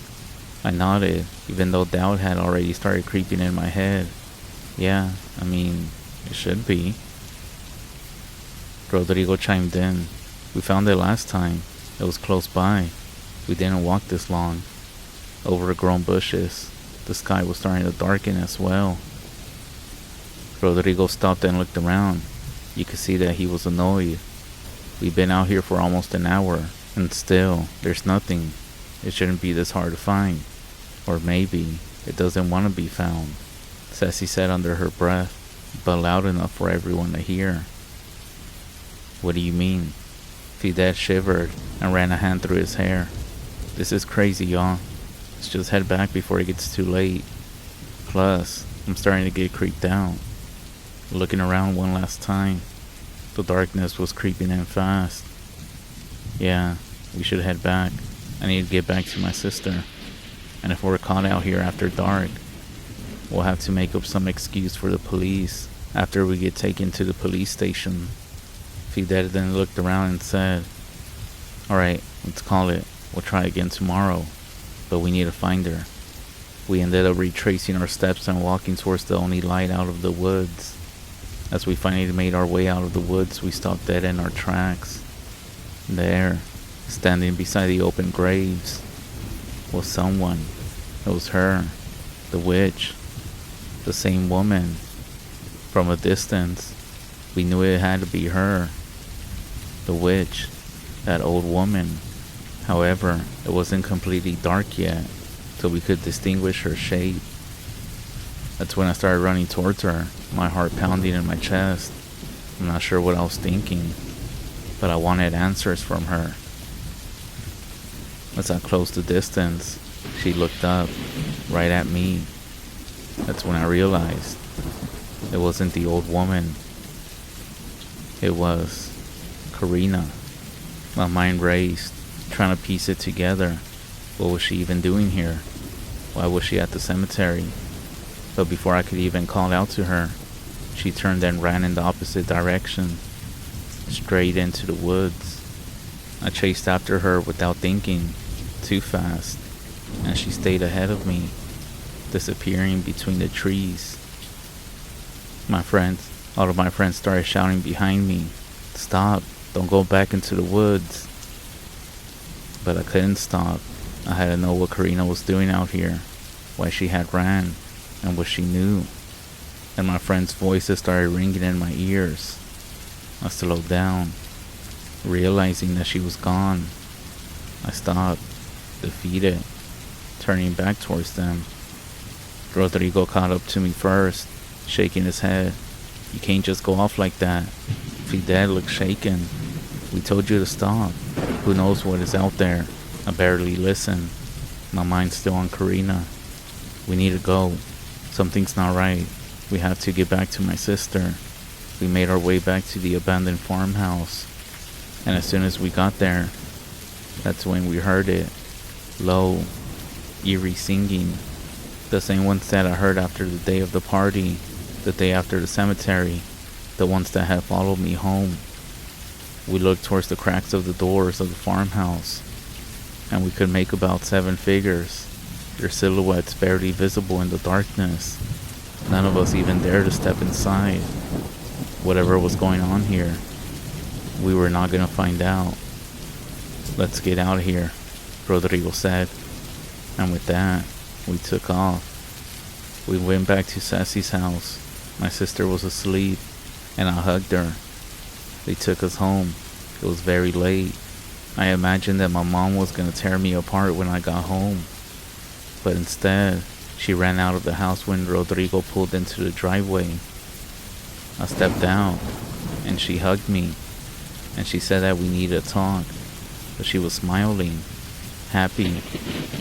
She was saying that my dad was on his way back. She said that she spoke to him, and that he was at a cousin's house about 6 hours away. However, since the Greyhound bus doesn't go close to our town, he was going to catch a private transportation company bus to bring him here, and he would be here at 4 in the morning. My mom said that he was coming for us. I'm not sure if it was to take us away or to stay, but he had told my mom that we would never be separated again. I kind of forgot about everything that we had been experiencing, as I was excited like never before. Even my friends got happy, and I jumped for joy. Even my sister woke up. I told her that our father was on his way back. My friends ended up leaving, and I told them that I would call them tomorrow. We all went to the living room and stayed up as long as we could waiting on him. My father had gone to the States a few times, and he always brought back so many things for us. Even all the small toys and sweets were pretty cool. However, my dad didn't arrive by 4 in the morning. We stayed up a little longer, a few hours, and then dawn came, and we were still up. My sister was already asleep, and I'm sure we all ended up snoozing in and out throughout the night. That's when my mom started calling his cousins, who actually said that he had left on time, that they dropped him off at the bus station, and they hugged him and said goodbye, and they actually did see him get on. We spent that whole day making phone calls and asking around town, calling my cousins, asking them if they made sure it was him, that they left him on the correct bus, but it's like nobody knew anything about him. In the next few days, Fidel, Rodrigo, Ceci, and I all ended up losing someone. Someone disappeared, like Karina, who I never saw again. The people who do end up leaving town, like the mayor who stole everything that he could, who went on to work for the state government, and now he's in the Republic and a multimillionaire, and he's married to a very beautiful, very young woman, who actually seems just as bad as him. At least that's what we think. Everything seems to have gone well for him, except for his wife, who went crazy, lost her mind. She was admitted to a hospital back in the capital. My sister, she woke up healthy one day, which is basically the only good thing that has happened since then, you can say. My mom has also been losing her mind. During the day, it's not so noticeable, but every night she wakes up and goes to wait for my dad. I don't really speak too much with Ceci. Fidel walks around the streets of the town like a madman, getting thinner and looking like he's on drugs or something. Rodrigo does come around, but he never lets himself be seen by anybody. People do say that when he comes, it's only for a day or two. He gets here in the evening, and he always leaves before dawn, without seeing anyone. Sometimes I feel like the cemetery is calling me. Sometimes I'll see flyers posted around town, talking about invites to parties, and this and that. But who's even putting these things around town? Sometimes I'll have dreams, and in the dreams, these people are begging me to go to the cemetery, but I refuse to. You know what's the worst part? Sometimes I hear my mom talking to someone when her room is supposed to be empty. Sometimes I hear someone answer her. Sometimes that pile of clothes on the chair moves in the darkness, and I refuse to look. I refuse to see if it's her again, that old woman. As a matter of fact, I see her so often. She sits at the market square. She looks very old. She seems like she's about to die, but she's still here. Every day, she sits in her wheelchair smiling at me with that same grin, almost like mocking me. Anyways, anything I say from here on would just be theories and speculations. And because of that, it's better that you come up with your own guesses as to what happened here. Maybe from the outside, you'll understand better than I do. But I swear, before I say goodbye for good, hear me out.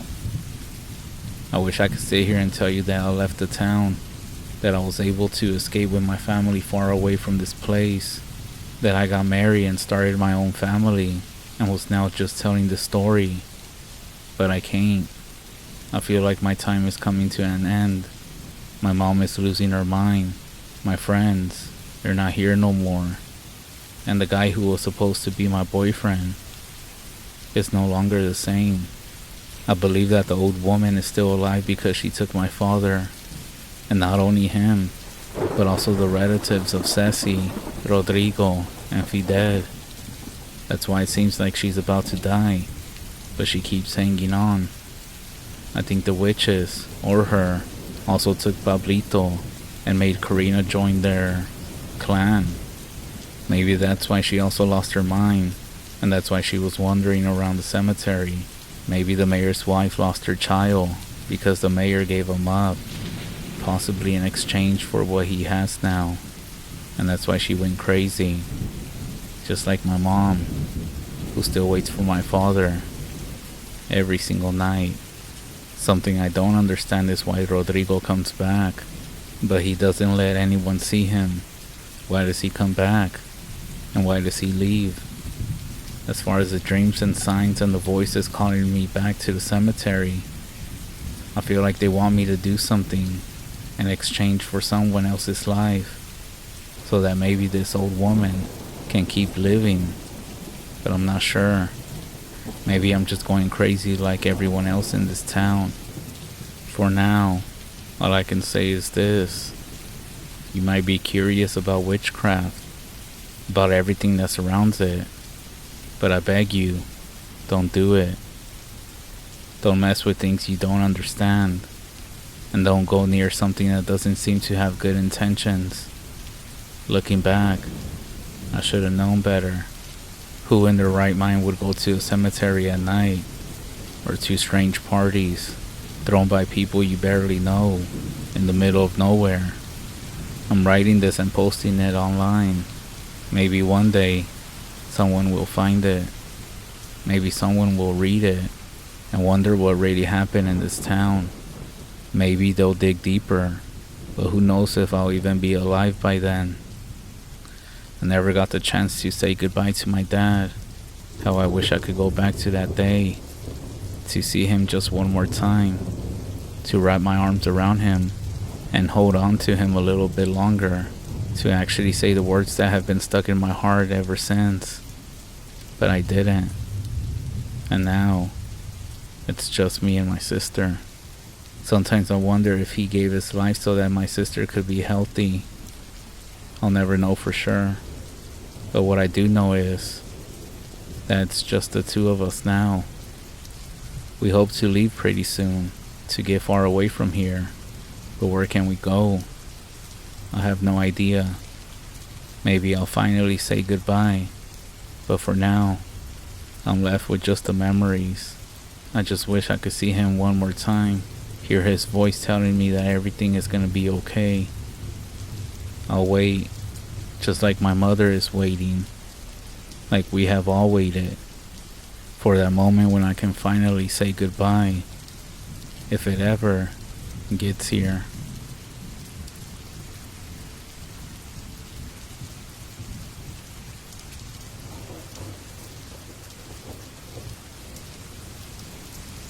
And unless something happened that I'm not aware of, this is the first time anyone outside the family has heard it. It happened on the Navajo REZ in Arizona. That's where my father's family lived. Well, some of them still live there, while others, like some of my aunts and uncles, moved out with their own families as well. They moved outside the REZ. We eventually moved to a nearby town as well, also outside the REZ. Now, why did we move out? Well, if you didn't know, some parts of the Navajo REZ are almost like dry deserts. at the home that we were staying in the early 90s, which was Grandma's house. There was no running water, nor electricity, no phone service, and everything was miles away. My grandparents raised sheep and took care of the land. Life was simple back then. However, as the years came by, so would the droughts and crops would dry up. The water pumps in the ground would stop working, and sometimes the whole day was basically spent getting water for all of us and for animals from other communities miles away. As my grandparents got old, they could no longer manage the task of taking care of livestock and hauling water and a few other things. All her children, including my dad, would take turns hauling water from nearby communities and helping with the livestock. With this came arguments and discussions among the siblings about whose turn it was to get water or to take care of the animals. Everything started one day when nobody went to go get water on a super hot day. I forgot the exact details, but the arguments had reached the point where everyone thought someone else would do it. That day, nobody went, and so my grandpa decided to go get the water himself. On his way back home, the trailer he was pulling veered off the road and he got into a wreck. And, well, he didn't make it.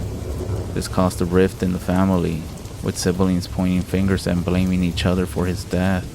This tragedy created a whole bunch of issues between families for many years. It was hard for all of us.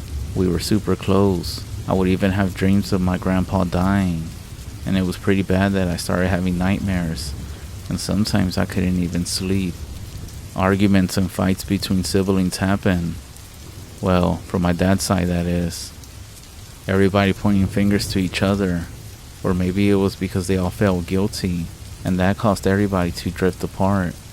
Some of them even blamed my poor grandma for not taking sides. Everyone thought they were right, and some of them felt betrayed when she didn't support them, to the point where some of my aunts and uncles stopped coming around at all. Because of this, I barely saw her, and from what I know, she would spend so much time alone. She refused to go with her children or visit them, not because she held anything against them, but because she didn't want anyone to think she was showing favoritism. Instead, she preferred that people visit her if they wanted to spend time with her. She refused to go with her children and chose to spend the weekends and even social gatherings by herself. I suppose none of her children could be at peace knowing that their mom was alone. My dad, at least, suffered in silence here and there, and it seemed like he was the one closest to my grandma, as he is the one who communicated the most with her. But you know how family arguments go. After years, everyone comes back around acting like nothing happened.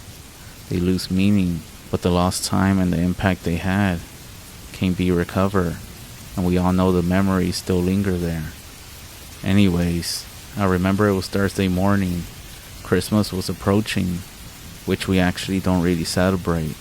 However, it is the holidays, and so people are off work, and that's when we received a phone call. I answered. It was my grandma, and she wanted to talk to my dad. She sounded a bit nervous. When my dad took the phone, my dad always had the house phone on speaker because he had a hard time hearing through the phone. Therefore, I could hear the conversation that grandma was having with my dad, especially because it was a house phone. For those who don't know, house phones could only be taken away from where they were disconnected a few feet, so privacy wasn't really there, unless you were sent to the room or somewhere else to not listen. She mentioned that she felt real sick, and she was calling all her children, saying that she didn't want to leave without talking with everyone, and she wanted to invite everyone over this weekend, as tomorrow is never promised. Then she mentioned something strange. At some point, I could tell my grandma stepped away from the phone because of what she said. "Wait a minute, son. There's something outside," she said. Grandma walked away from the phone, opened the door and stepped outside. I could hear the wind blowing, and through that sound, I could hear my grandma's voice, shouting, cursing, trying to chase something away from the house. A few minutes passed by and my grandma got on the phone again. "Sorry, son, that damn dog is back, but no worries, I took care of it." This was even more strange, because I know my grandma loved every dog, The 4 that she had were strays when she found them abandoned on the street. She was the most affectionate person we knew when it came to dogs, so it was weird. "What dog is that?" my dad said. "One of those dogs that's been lurking around the home for days. But don't worry, I'm gonna stay outside to keep an eye on it in case it comes back, and I'll call you back soon." My dad couldn't respond before she hung up. He then went out to the car to talk to my mom. They only talked in the car when they argued, trying to keep us from listening to their fights. It did work, but we still worry whenever they didn't. This time, however, it was different. When they finished, my dad went straight to his room. My mom then came to the phone and made a phone call. I couldn't tell who she was talking to or what she was talking about because she was more quiet than my dad. She then hanged up the phone and looked at me and said, "We're gonna spend this coming weekend with your grandma." For me, it was surprising but very good news. I saw my grandma less and less each year and felt less connected to her. The idea of spending a weekend with her, for the first time since I could remember, filled me with happiness. My mom then went into the room with my dad, and they talked for a few minutes.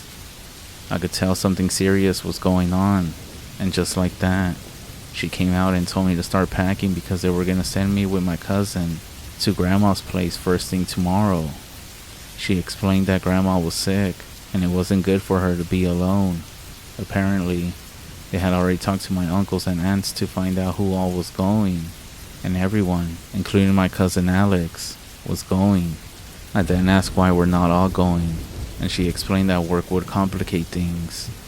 I know we had a stationery store, and she would manage everything. On those days, we sold a lot of gift wrap and Christmas decor. It was our best time of the year, so therefore, they were going to send me and my cousin tomorrow, and the rest of the family was going to join us Saturday morning. The next morning, we had everything ready. None of us had ever gone to Grandma's house by public transport, but we were able to find a place without struggling too much. The street was just as we remember. It felt like time hadn't passed there. I can't explain how happy I was to see Grandma again, not in passing like before, or at a funeral. We saw her, we hugged each other, she cooked for us, and she told us stories. It was just like before, back to simple times, where the only worries were about the sheep and the land. That evening, we all sat down for dinner, sharing a meal that Grandma had cooked for us. The table was filled with traditional Navajo dishes, and as we ate, the room was filled with jokes and remembering when we were younger. I felt like in that moment we were all together, and that's all that mattered. Soon, it got dark, and the wind started blowing really bad. We were all sitting around the table when the dog started barking. But it wasn't the normal barking of a dog. It was the kind of bark that means someone or something is nearby. If you have any dogs, you know exactly what I mean. This one sounded like something was around. That's when my cousin Alex peeked out the window and stayed quiet for a few seconds before coming back to us. He looked pale, almost like he had seen a ghost. "There's a dog trying to get in through the back garden door, isn't there?" Grandma said. Grandma had a small garden in the back of her home, which is why there was a door leading to that area. That's when Alex said, "There's a dog standing out in the distance." That's when Grandma then grabbed a machete and walked towards the door. She then told us, "Stay inside and don't come out no matter what you hear. This isn't a normal dog, it's something else. It's been coming around here for a few days, and I try to scare it off, but it just comes back. I see in its eyes, and I know it's not just here for food. It's here for something else, something it wants from me. I need to show it that it's not welcome here." She went to open the door and we all stood at the doorway. Grandma then struck the door twice, trying to scare the dog away, but it didn't seem to be scared at all. She started walking towards it, and as soon as Grandma took like 4 steps, it looked at her, then at us, and then it calmly turned and walked towards the hills, as if nothing happened. Grandma still kept shouting curses at it. However, the way the dog was looking at us, it's hard to explain, but it felt evil. like it didn't care about anything. We slowly retreated back into the house, the night closing in around us. Grandma's expression was one of deep concern, but she tried to reassure us. "We'll be fine," she said, even though her eyes were saying another thing. "Hey Grandma," I said, "that's not a dog. It has to be something else. How is it that it's been around for days, and you haven't called the police or Dad to come and help you?" Grandma then stayed silent for a moment. Her eyes reflected sadness, but also a sense of relief. "They wouldn't believe me. Y'all's parents will think that I just want them to come as an excuse. If anything, an excuse to just see you all. It's better this way, just like they said before," she said. There was a moment of silence, obviously not knowing what to say, as we're not familiar with the conversations that our parents have with Grandma. "When everyone gets here tomorrow, we will all be together, for a purpose," she said. For a purpose? What does that even mean?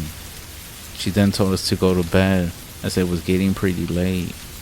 We were going to stay in a small guest house in the back.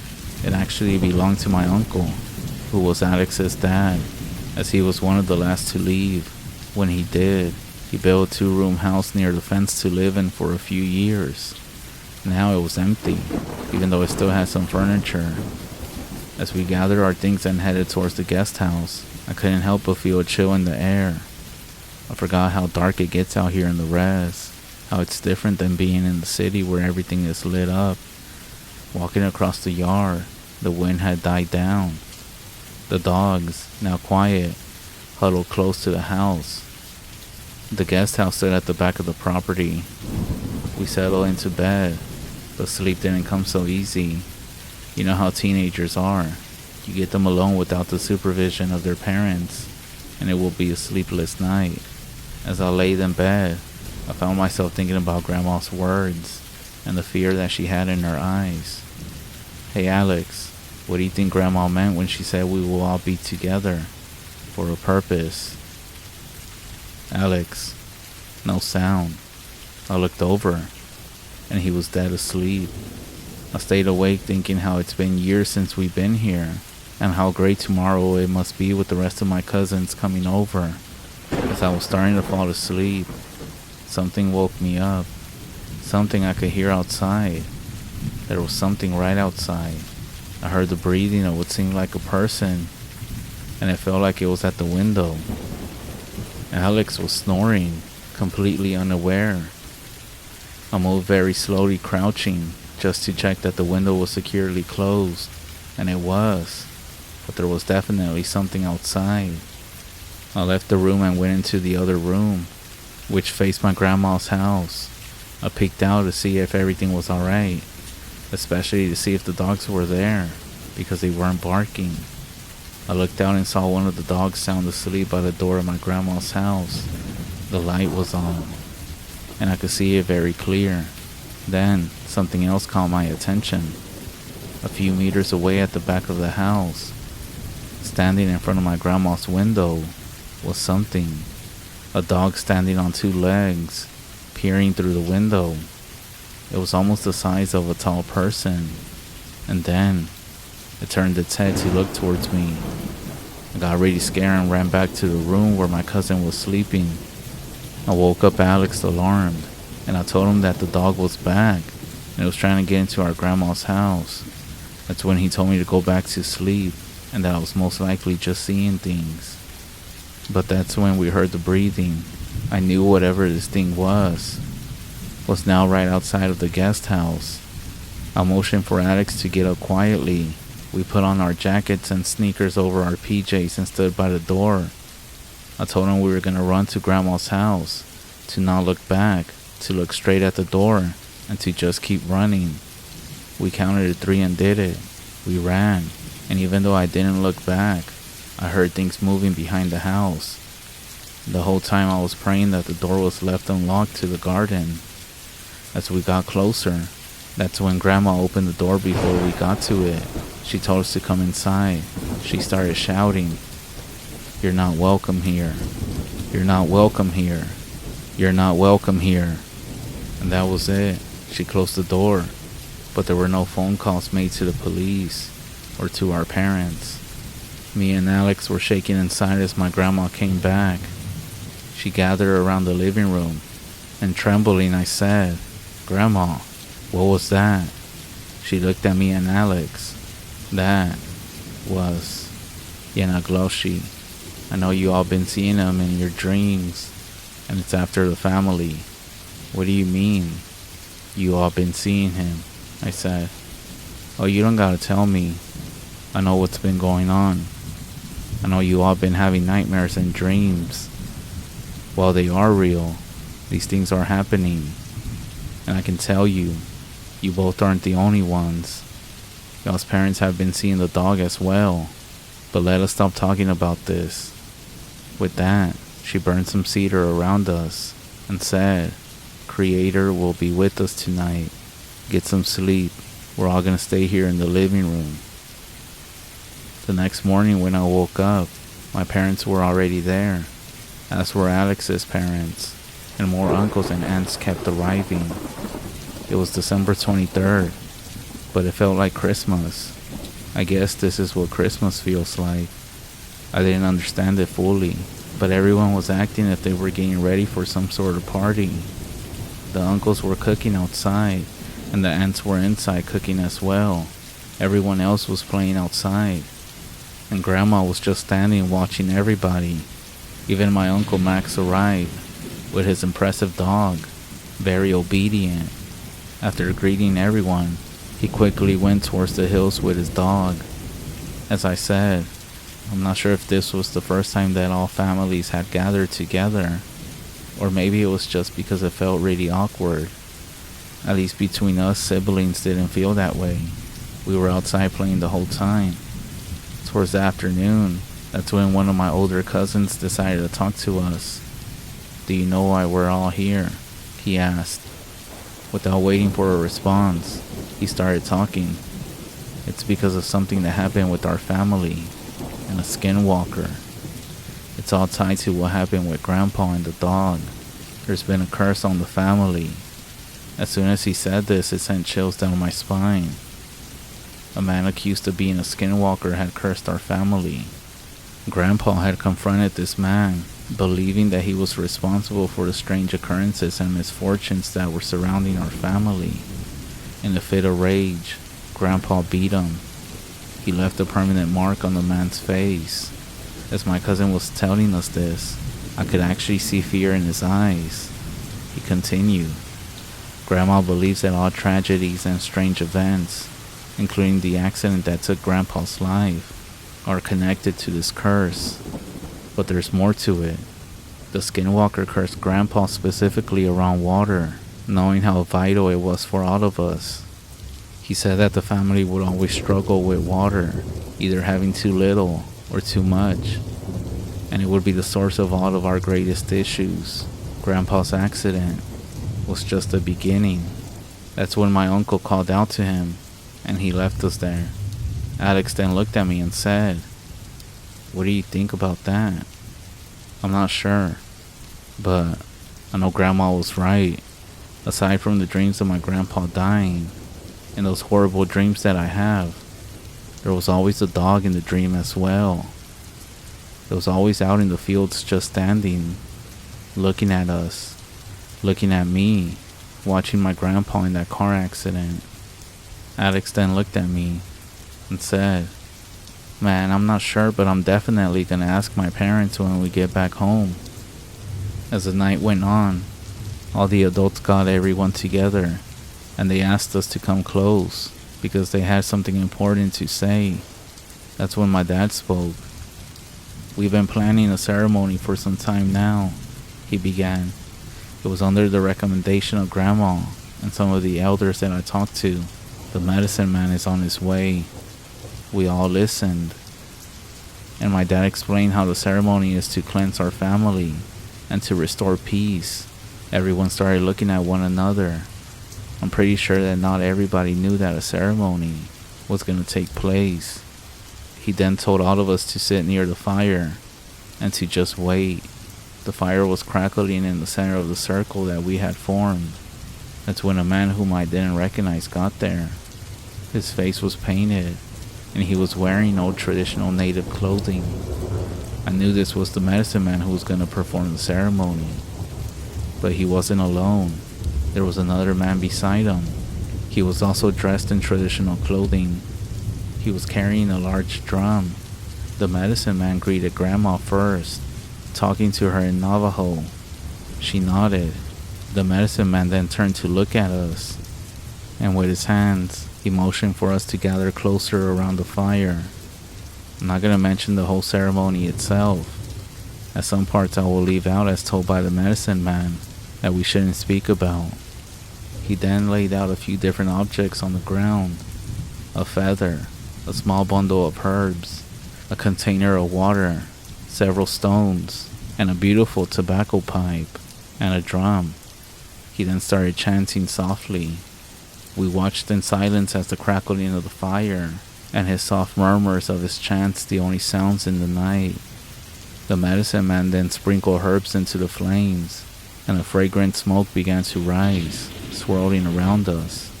He dipped the feather into the bowl of water and began walking around the circle, waving it around our bodies in a cleansing motion.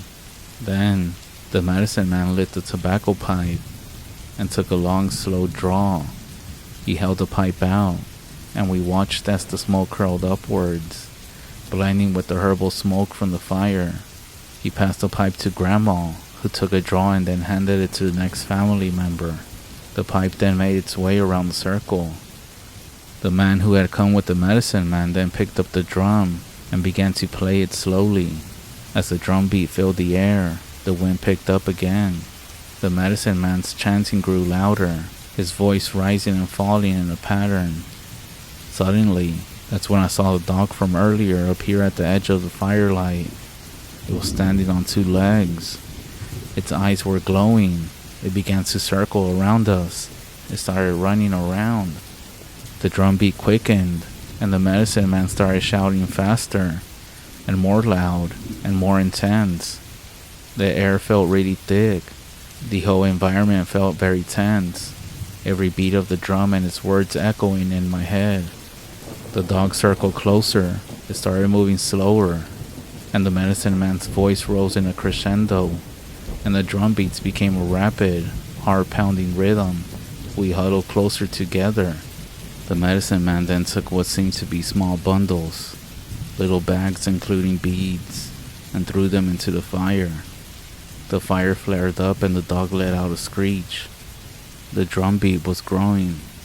The medicine man then threw some stones into the fire, and the fire flared up again.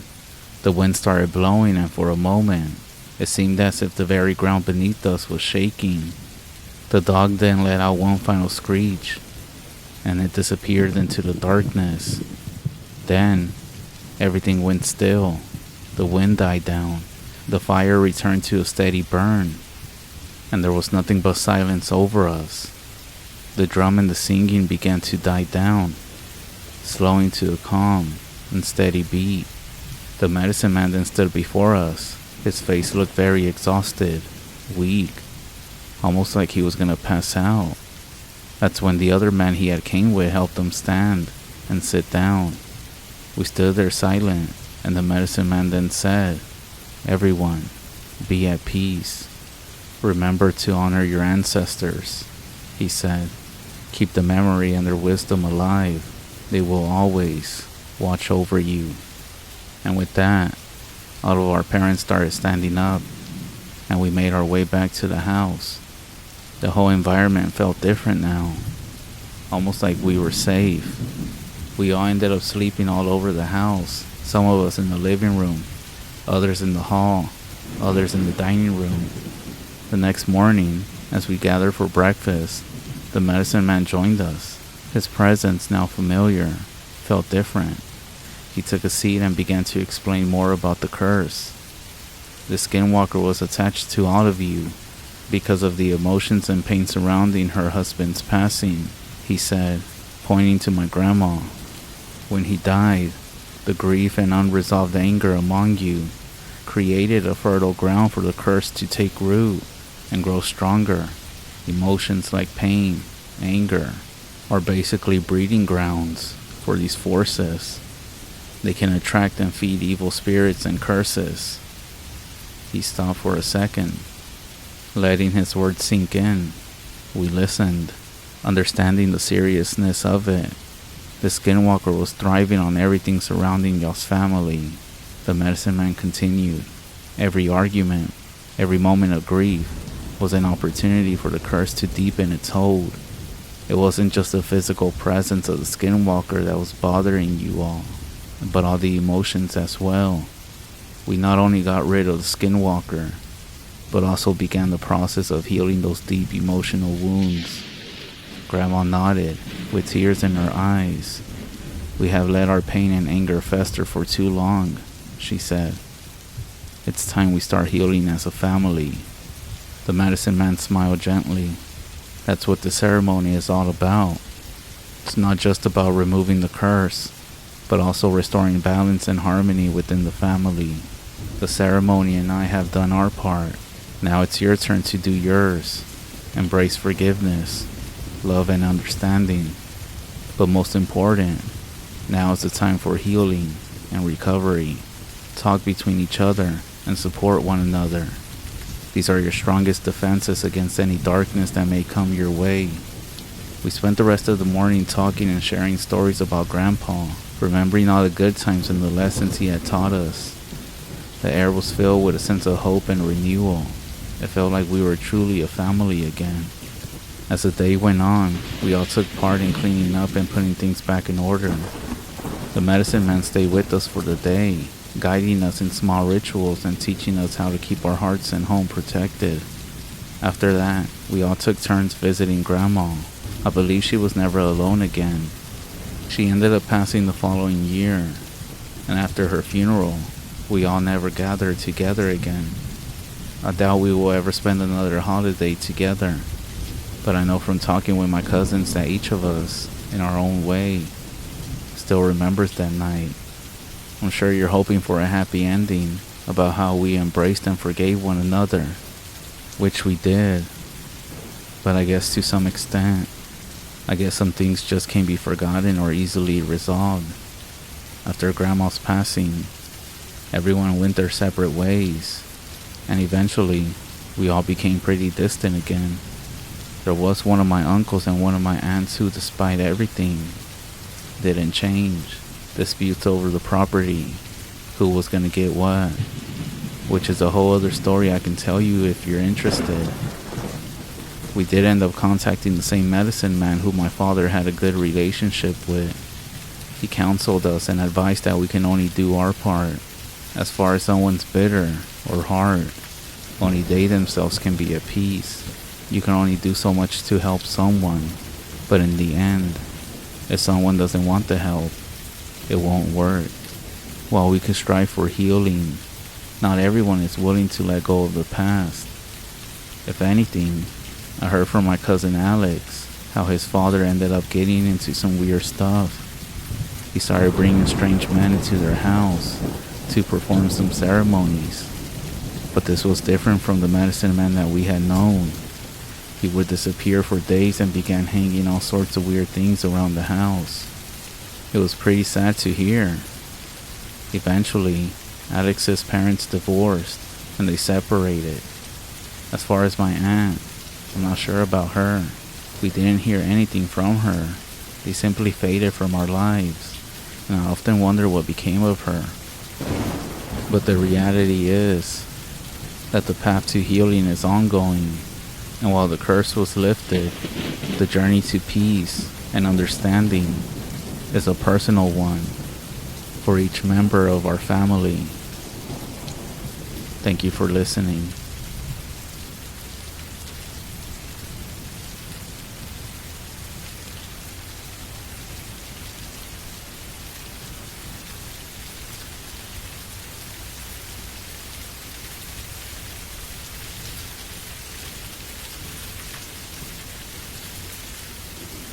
My story is going to be pretty short. I've been thinking about if I should share it with you all, which I hope you don't find it boring. My dad was the nicest person I ever known. always trying to help those in need, even when it seems like it worked against them. In some situations, he was always willing to give a helping hand. I remember very well what he told me happened one day when he was driving back home from work. It was around 11 at night. It was late, and his plan was to arrive in time for dinner. But at this point, I'm sure he was just hoping that if anything, he would find my mother awake. He didn't know that we were actually waiting on him. Back then, there were no cell phones, so he couldn't warn us that something had happened and that he was going to get home late. In the outskirts of our city, there are some woods on the north side that you have to come through before getting into town. It's about a 20-minute drive through nothing but a forested area. We actually gone camping there a few times in the past as well. So my dad told me that as he was coming through the darkest area of the forest, he encountered a broken down car with a man and a young kid asking for help. My dad always going out of his way to help somebody out. He said he thought it was very risky, but he said he couldn't leave them alone out there on the side of the road. So he pulled up the car in front of them. Apparently, he talked to the man and they needed to change the tire, which they had. However, he needed a jack because the one they had was broken. When my dad opened the trunk to his own car, he got his jack, and that's when he noticed that the kid was playing and starting to walk towards the tree line, which wasn't that far. My dad did say this was pretty weird, as the kid, who must have been around 5 or 6, should most likely be asleep by now. My dad yelled at him, telling him that he could get hurt, but the kid didn't listen. His father also didn't seem to be paying attention, as he was too busy inspecting the tire. So my dad just placed the jack underneath the car and gave the tool for the man to untighten the lug nuts. While he was doing that, he noticed that the kid didn't stop walking among the tree line, but without straying too far, walking from one tree to another, as if he was playing hide and seek, laughing and poking his head out from the pines and looking at him. "Hey, you know he could get hurt. There's a lot of underbrush over there," my dad said, hoping that the man would pay attention to his kid. The man was grunting as he was trying to loosen the lug nuts. "Damn, these things are hard. What did you say?" the man asked, focused on the tire, and my dad was about to repeat it, but that's when he saw the kid running and getting into the car. That's when he saw his face. He said it seemed like he had seen something out there. He looked all scared. He said that the kid kept looking at him, and just like that, his facial expression changed to that of a creepy, weird smile, almost smirking, but in an evil way. They finished changing the tire, and the man said thanks to my dad.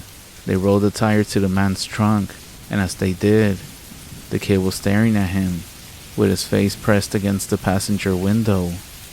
"Weirdo," my dad said. "Well, thanks so much for helping, man.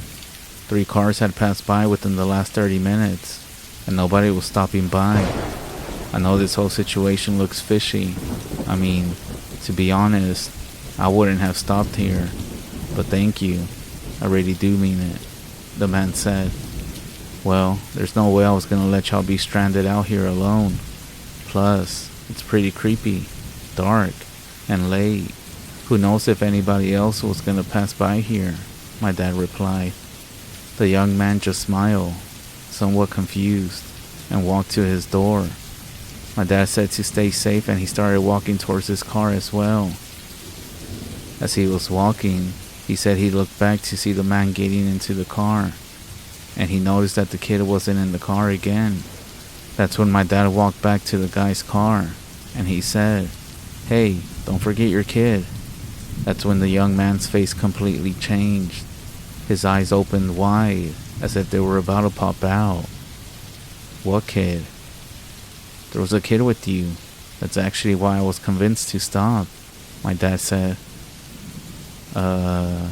I've been here by myself this whole time," the man said nervously. That's when they both heard a whistling sound coming from the tree line. As they looked, they saw what seemed to be the silhouette of a young kid, just staring. That's when my father told the man that we should get out of here right now. They sped off, and when they left the forest, About 10 minutes later, they stopped at a gas station. My dad ended up fixing the jack that he had just thrown on the passenger seat. They talked for a few more minutes before going separate ways. However, my dad said that when he told the man that maybe what they had seen and heard was something good, because if the kid hadn't appeared, he wouldn't have stopped. But that's when the man said that when his tire blew out, he thought he heard a kid laughing, but he said he was most likely just hearing things. However, if it was good, then why did my tire blow out at that spot? What if it was actually evil? And what if it was trying to draw us towards the woods? Until the day he died, my dad insisted that the story was real, and that it was the scariest, creepiest thing that has ever happened to him. I do believe him. We stopped going camping there. As a matter of fact, we even stopped driving through that north side to come into the city. We even started going around the long way instead, just to avoid that area. Anyways, just be careful out there. You never know what's out there in the dark.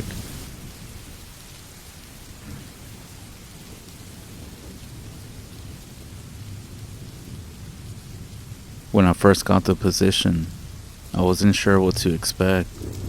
I knew I would be spending quite a bit of time in the forest, and what was expected of me once I got there.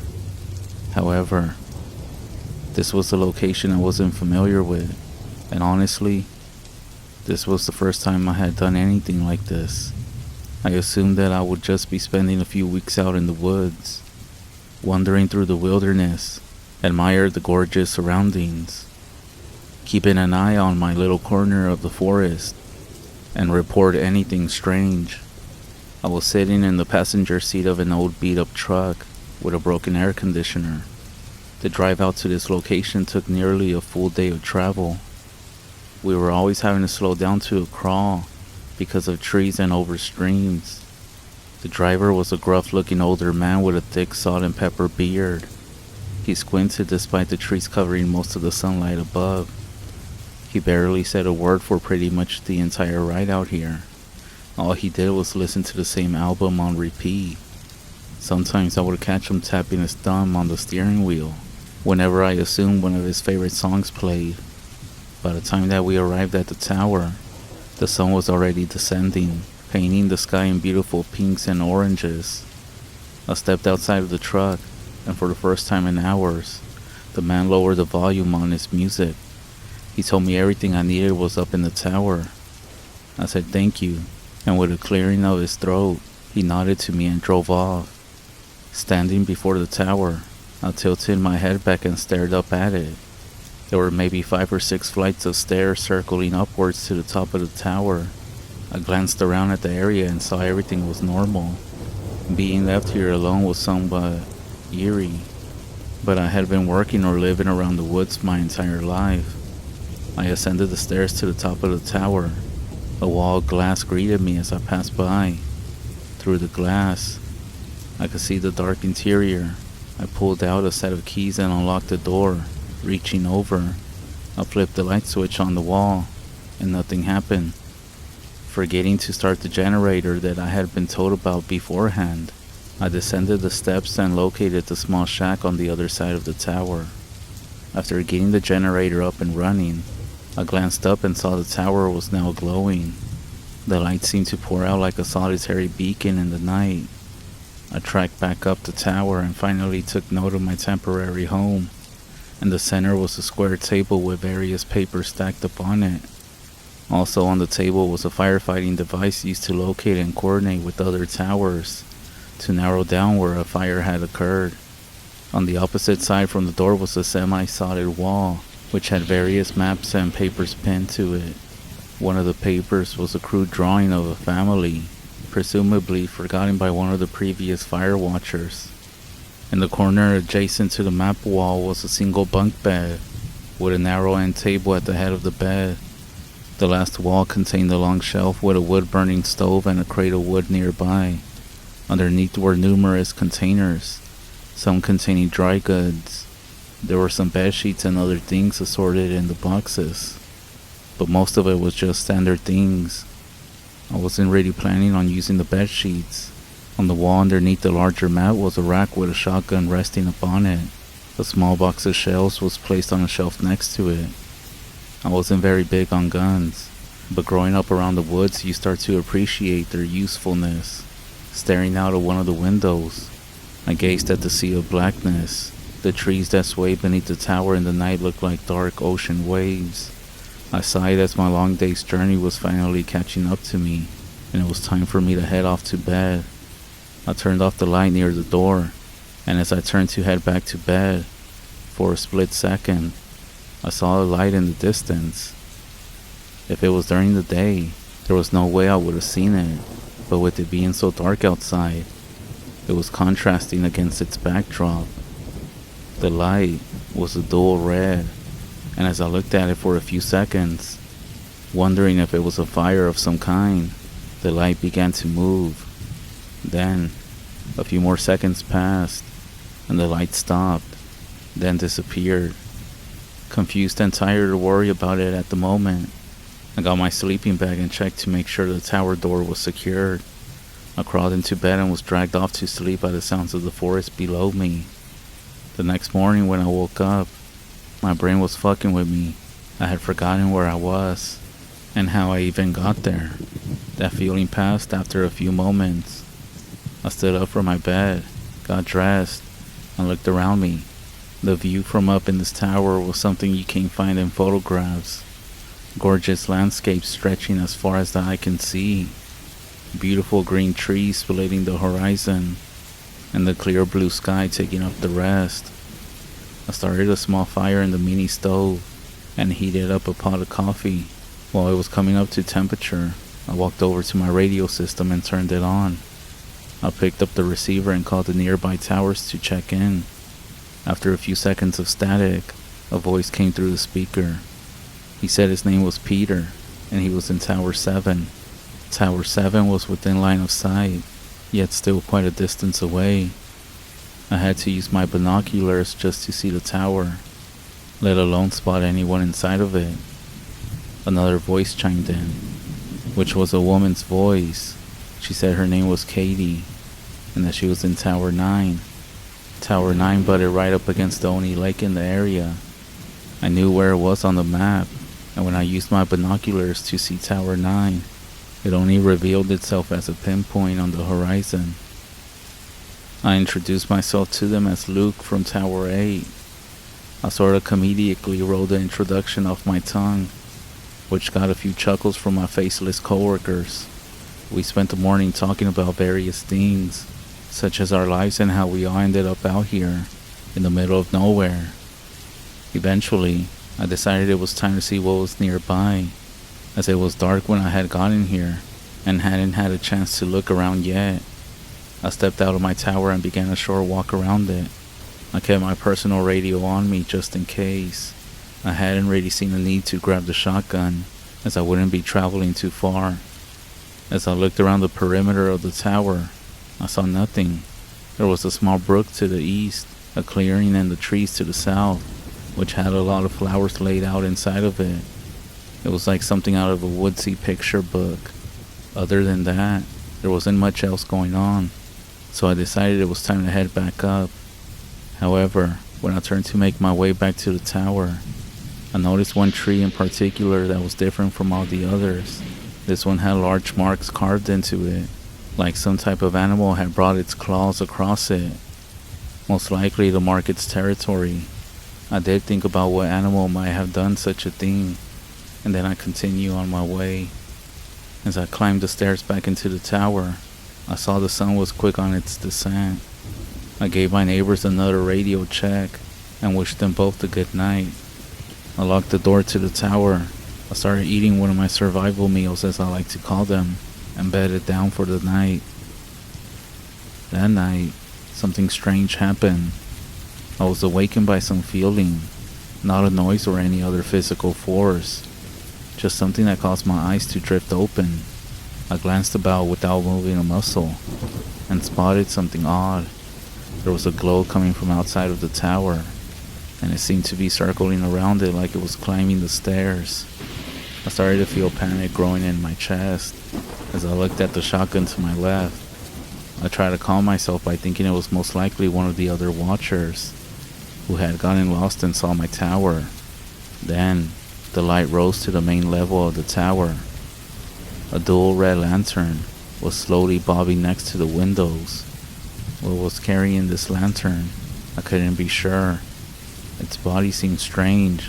It looked like a man, but it had a long curved spine, tracing its silhouette. A weird looking arm clutched the lantern and held it in front. It seemed to have long hair that dangled down past its shoulders. It stopped just before it reached the door of the tower. Then it quickly turned and faced the glass, looking directly at me. I stared at it with wide eyes. Then a few moments later, it turned and began to descend the stairs. Whether it was fear or being confused, you name it, something must have driven me back to sleep as I found myself waking up the next morning. I had no idea what that thing was. I'm not sure if it was just a dream, or maybe my brain using my imagination to fabricate something like that. All I know is that I'm basically stuck out here, and that was just the very first day.